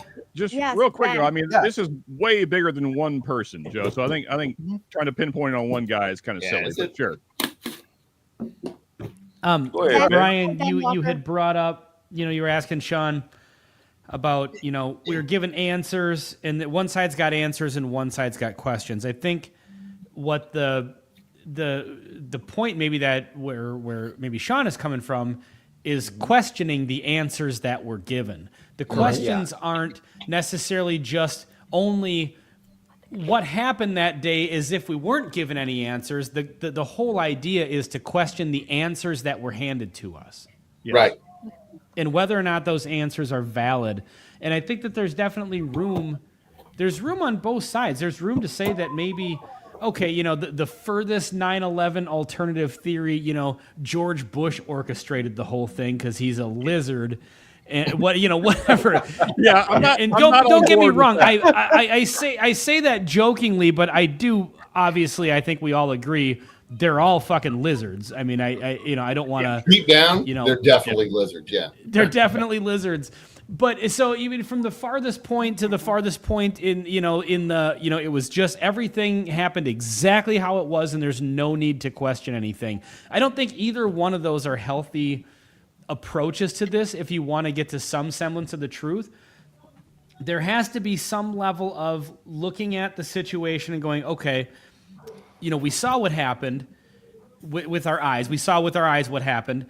And now how do we make sense of that with what we saw versus what we're being told, the answers that were given, the aftermath of it.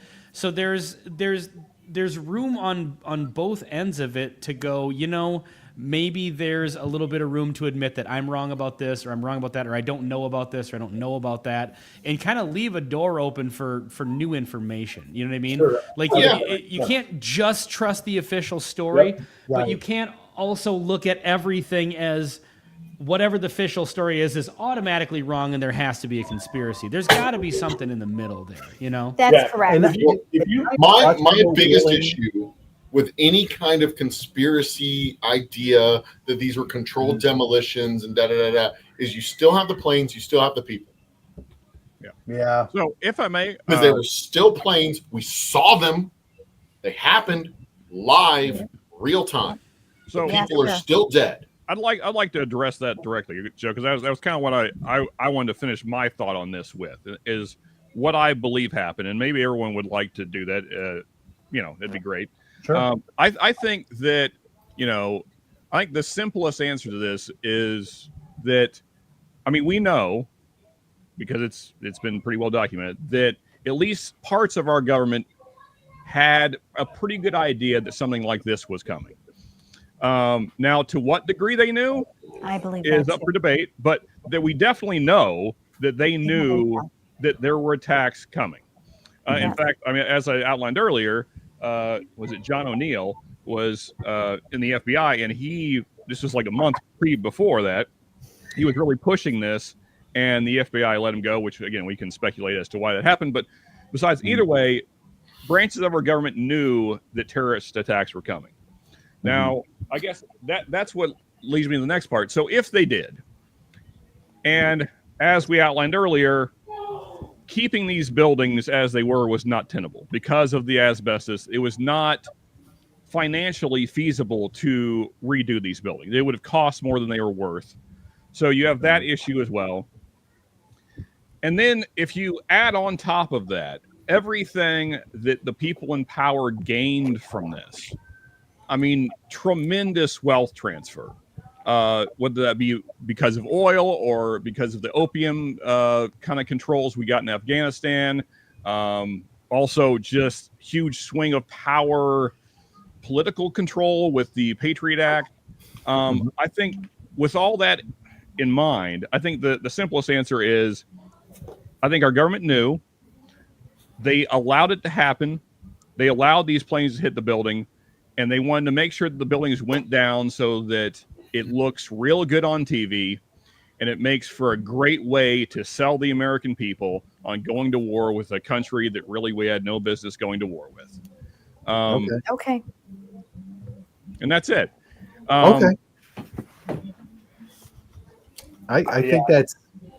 I think that is. I'm that halfway is there. more sound. That is more sound than maybe getting in the That's what she weeds with said. a lot of these other things. Thank But you. I Thank think you, Myron. That's what I think she it's said. like, for me, Thank you, Ben. I can go down that road for you with you, except that I think it probably is more likely that yes, they had some knowledge that Yep. something was going to happen, Yes. and because the government is fucking incompetent, they did not.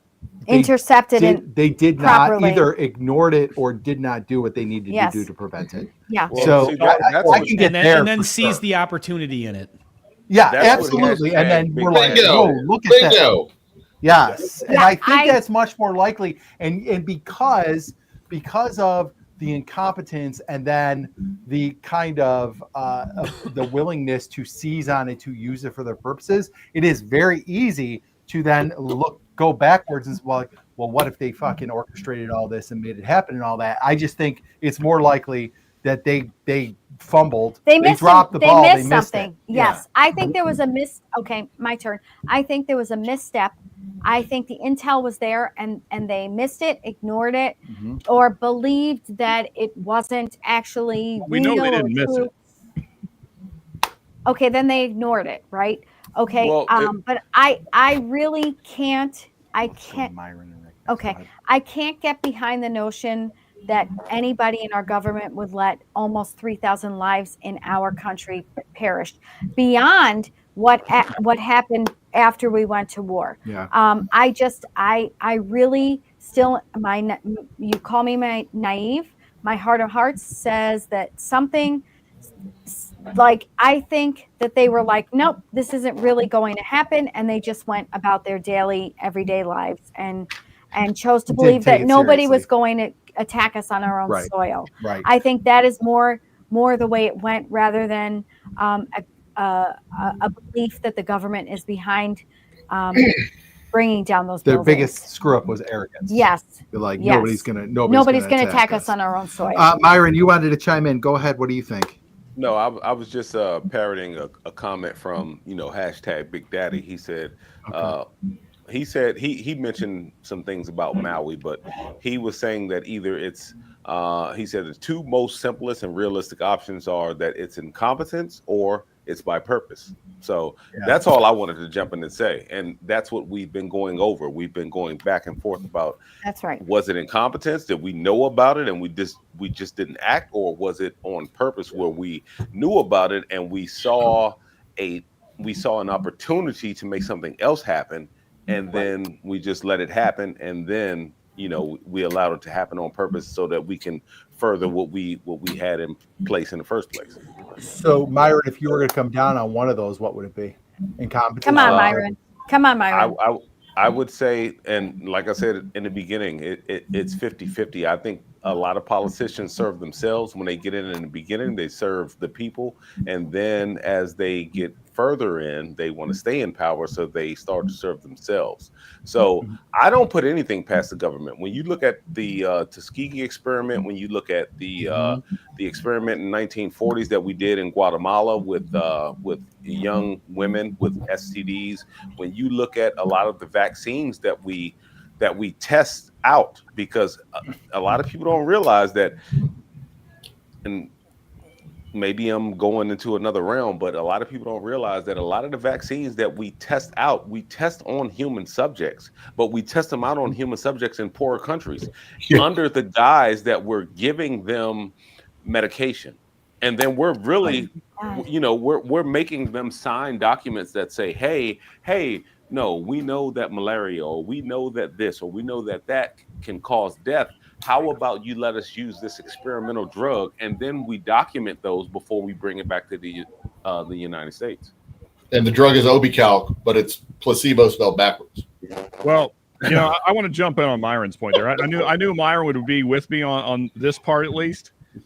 I think that, Marianne, to your point, I think that we forget the atrocities that our government did well before 9/11. We were talking earlier in the show about our short memories. Yep, I did. We probably shouldn't. We probably shouldn't forget, especially, Myron, I hate to be too poignant, but let's not forget how blacks especially were treated for well after slavery was over, how they were treated.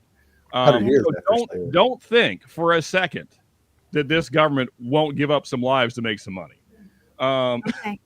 Because they'll definitely fucking do it. Don't ever think that. Yeah. That's an important point to remember. But also a point to remember is one thing that our government does not do. They don't give a crap about people, but they absolutely care about property. Yeah. Blow up, you kill everybody in the plane, they're cool with it. But if you damage the plane, well, now they're going to come after you for the rest of your life. Don't mess with their boats. Don't mess with their planes. We all know about the their buildings. That's where they draw the line. Yeah. And if a fair retelling of our history is to be done, then we know that they didn't need this to bomb Iraq. They didn't need this. Right. But you needed whatever they wanted to do. Support. You needed public support to. That doesn't mean they wouldn't take advantage of it when it happened, but sure. But when you look at the history, our intelligence agencies weren't designed for foreign terrorists coming onto our soil, planning this out for several months, and then doing it. Our intelligence agencies didn't talk. They weren't designed that way. I mean, even in our cultural imagination, there was only one movie ever made about a plane blowing up a building or a city. 2, if you count Dr. Strangelove. That's it. We never even conceived of this thing happening. Our intelligence agencies never conceived of it happening. Well, Right. they did. There was some. They did. That they would take advantage of it after the fact, no doubt. No, There was they some did. TV They show or did. movie that came Myron, out. go watch ahead. them do it. Joe, Live Joe, on the Operation 24-hour news cycle. Joe, if you could just a second. Joe, Operation Northwood in the 60s was literally using planes and boats to create false flag. Yeah, and it was rejected. Yeah. It was rejected. It never happened. It was talked about. It was rejected, and the Joint Chiefs I mean, you came just up said with that it, you was just- fired and reassigned. Okay, but you just said that this was never thought about. It literally was thought about by the No, CIA. it was conceived of, but this Yeah. type of operation was never done. You know, we've didn't even talked a have lot it in our about cultural imagination where we would make movies about it. We've made movies about terrorists taking over the White House, about taking Right. over boats, about bringing boats into the harbor full of bombs. Uh-huh. We've done all of this. we But talked about We New never York a did. lot. We never conceived of the idea of running a plane. We had a guy take a truck to a building and blow the building up, and then a dude did it again. Yeah. One of the buildings that got knocked okay. down. One last. Let's Are one you last- go. guys aware of the Lone Gunman? The show The Lone Gunman. Yeah. Oh yeah. Hell yeah. They had an episode. Yes. There's a spin-off. There's a it's a 6 spin-off months. of the X-Files. Yes. 6 months before before September 11th, they did the episode where the plane was heading towards the World Trade I Center. I, remember think that. that's the You're one. that- right, Ben. Yep. and they just barely. barely miss it, right? Yep. So last point on 9/11 for me, and I'll tap out after this is Pentagon. We didn't talk about that. So No, for we those of didn't. you who like physics and science and math, there was not one major piece found of the plane when it hit the Pentagon, and the engines that General Electric and Rolls-Royce makes are made of titanium, and titanium can burn for thousands and thousands of degrees beyond jet fuel. So for them to completely evaporate and you can't find the engines, and the thought was that it was a plane, plus the width of the span of the wings, the hole in the size of the Pentagon was half the size. So these are things to make you go, And I know it may not be a popular question, but just because it's not convenient doesn't mean you should dismiss it, because you can't just a titanium engine from a 707, 737, 747 does not just disappear. In fact, when it hit the World Trade Center, they found the engine a couple of blocks away and hit another building. That's right. They did. So that's a point when we're talking about nuggets. And I know there was a question on you can't lean on nanothermite as the crux of your foundation for your argument. And I certainly am not, Joe. I'm offering probably 10 to 20 nuggets potentially that make you think about, like, okay, are things not adding up? Is there the potential for an alternate explanation other than what the government is feeding us through the media? And that was simply my point to spur on thought and to consider alternate conclusions other than what we're being spoon fed. That's it. So then, Rick, for you, like, are you kind of like 50-50, kind of on the fence? It feels like I'm probably more. Larry bought this building and he spent his entire fortune to buy it. It's now in a condition where I can't renovate it. All of my wealth is in these buildings, and I can't afford to renovate it and get my money out of it. There were pictures of Israeli art students there with detonation cord, and we're like, what are they having det cord there for? It's published all over the place. There's just enough things to say, wait a minute, why wasn't he there that day when he was there every day since he bought it? There's a lot of things that the most likely solution for me is not that the government wanted to kill 3,000 people. No. Yeah. The most likely solution is that somehow, through power and influence and money, he was able to orchestrate hitting it, because you can't collapse the towers with a plane because they're plane proof. So you'd have to use other means to be able to collapse an indestructible tower. It wasn't even a 747. And Bobby and I had the conversation because obviously that's his line of work. And right. So the most likely solution for me is that somehow Larry Silverstein or other people that were involved with the ownership of the trade centers were like, I got to get my money back. And And then the other things, to some people's points, it was convenient that they went down because now we can unite America to support a war to help us get more oil cheaper long term. And hey, that's a win. I don't think that was, like Marianne said, I don't think it's realistic that the government said, let's go kill 3,000 people. I don't think that was an agenda. That doesn't pencil for me. I agree with Sean that it's plausible, it's possible, but it doesn't pencil for me as the primary reason. It feels to me that it was more of a money grab from the owner of the building. That's where Okay. See, All right. what I Full really blown think Wades is in the house. Indeed. Oh, happened- what, Go ahead, Nice. Joe. Sorry. what I really think happened is there was a terrorist attack. They had hints of a terrorist attack that was going to come, I Okay. agree. but the administration didn't think it would actually happen.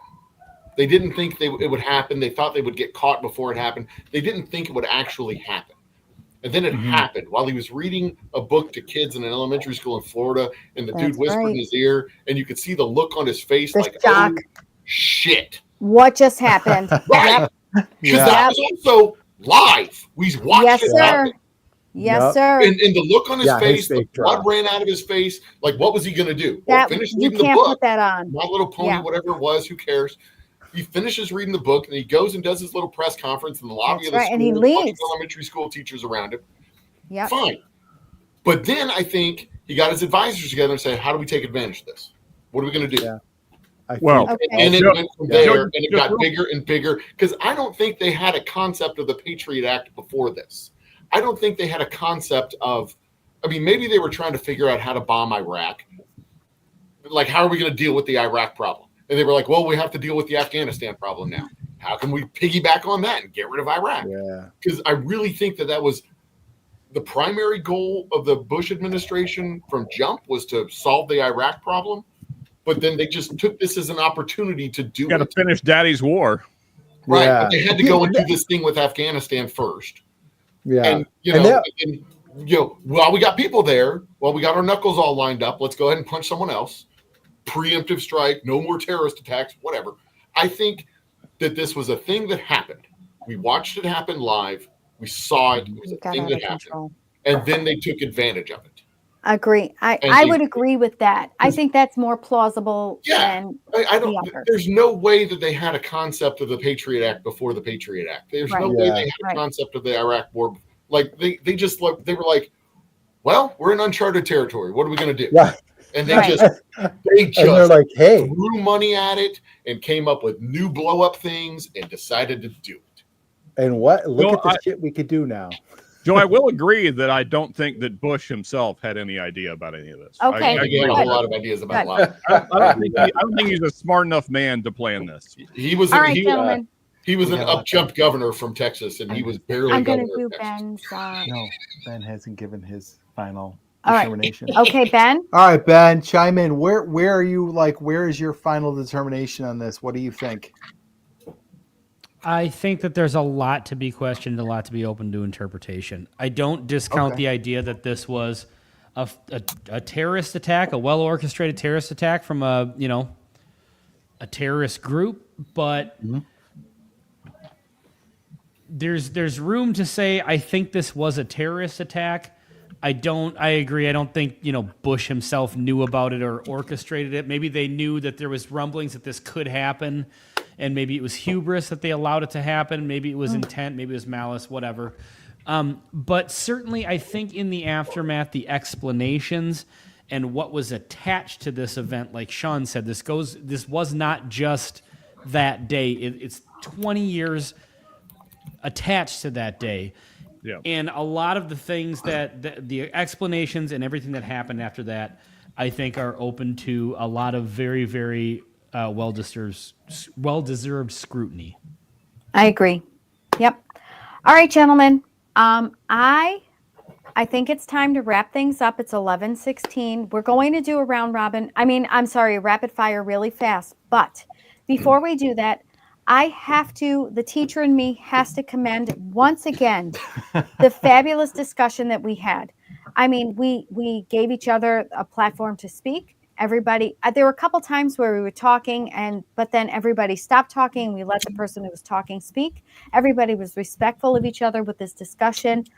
It was truly a pleasure to be a part of this panel this evening, to speak in a respectful and appropriate manner of adults. We're a model for the world, people. We really are. So Yes. thank you to all of you who participated in this discussion this evening. I'm proud of the discussion that happened tonight. Okay. And now I'm going to turn it over. We're gonna thank you. Deep cups We're and gonna long mix things up. We have to send this off with a little bit of a lightened mood.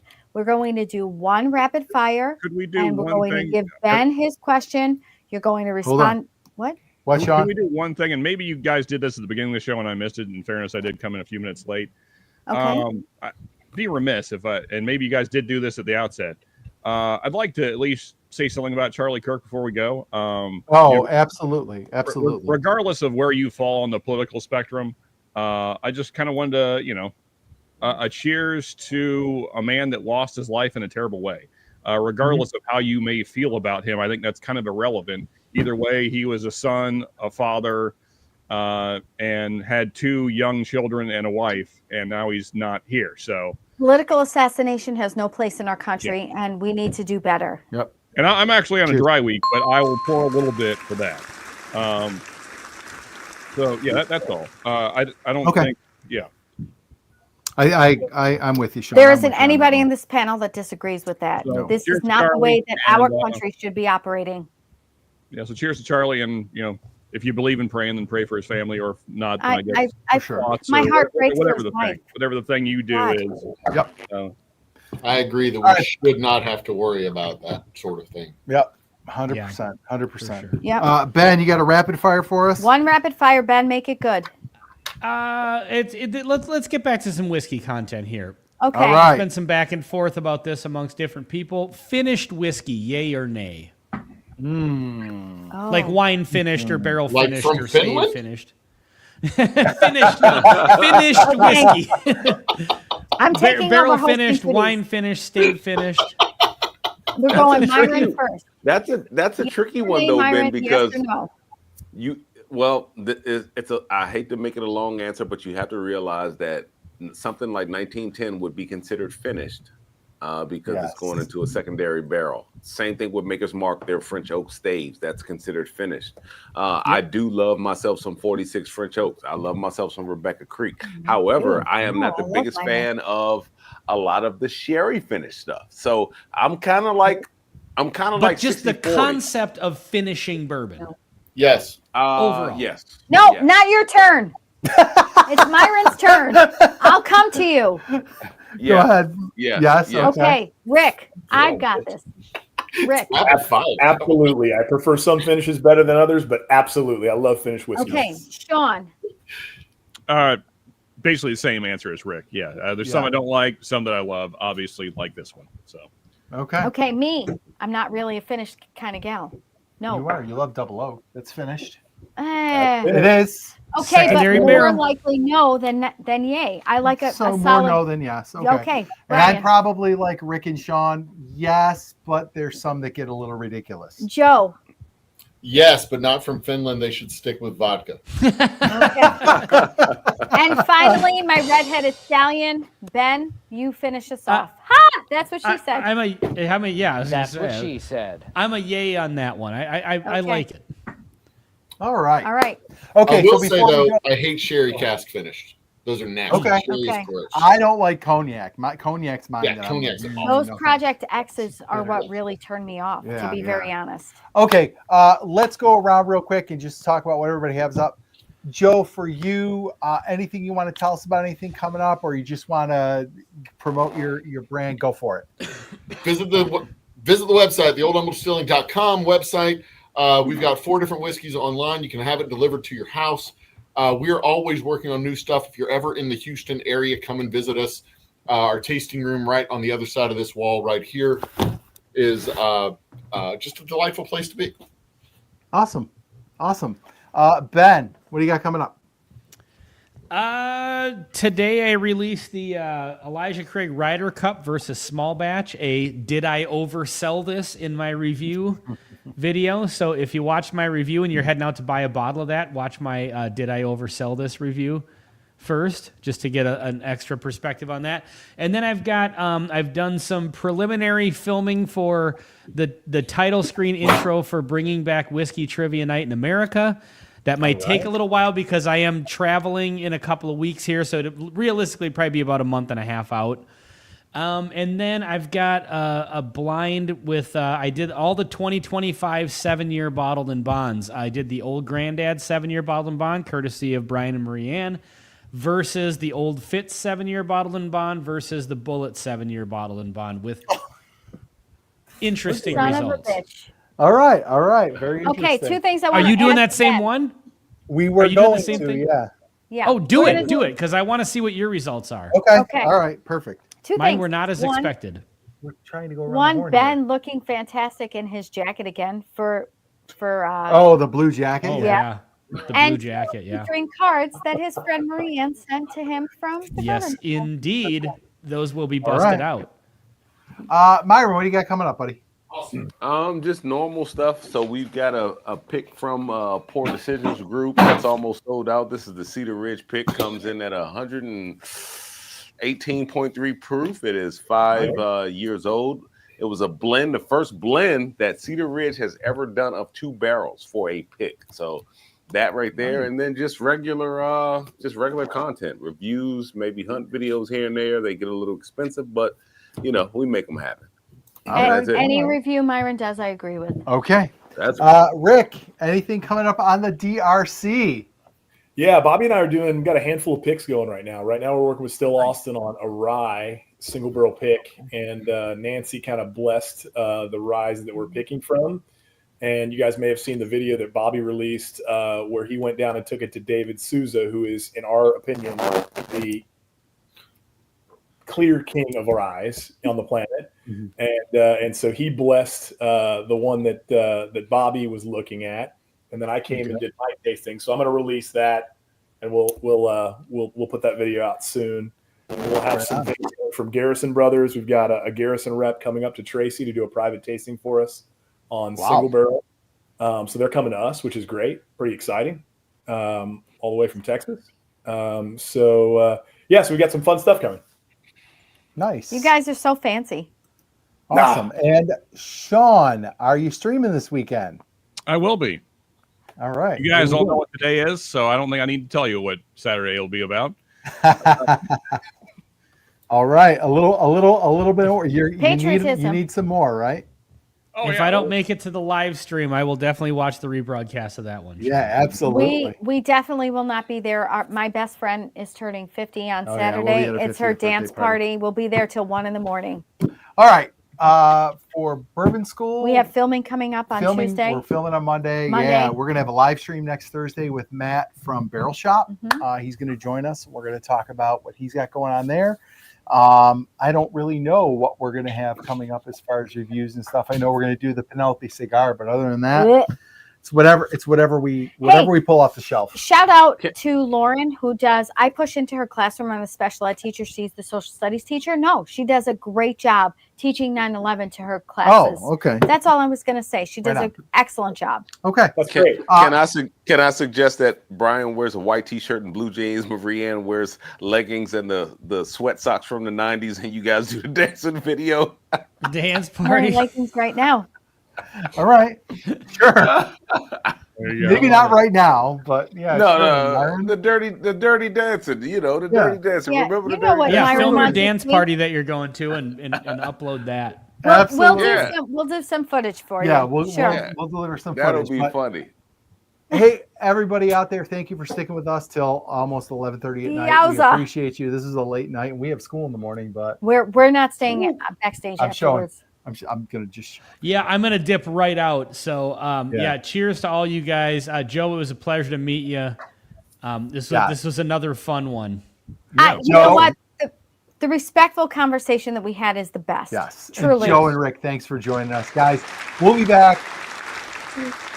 We'll be back in 2 weeks. I think we know what we're going to be talking about. We don't know who's going to be on with us, but I have some ideas. So we're going to be talking some current events And but you're- also some oh, whiskey. God. All right, so we'll be back in 2 weeks. Thanks for watching. Subscribe to the Whiskey Six. Subscribe to Old Humble. Subscribe to Bourbon School, Bourbon Note, Bourbon Drop, DRC Bar, Whiskey Wars, Mash and Metal, Bad Axe Bourbon, and all the things. And thank you all. Thanks for tuning sticking in. with us. Have a great night, Hey, everybody. guys, Cheers, everybody. guys, before you Yeah. sign Yeah. off, do you want to do a quick 5-minute postscript? I can take you for a Yeah, walk. yeah. 5 minutes. Yeah, absolutely. But not All right. not more than 5 minutes. All right. All right. Okay.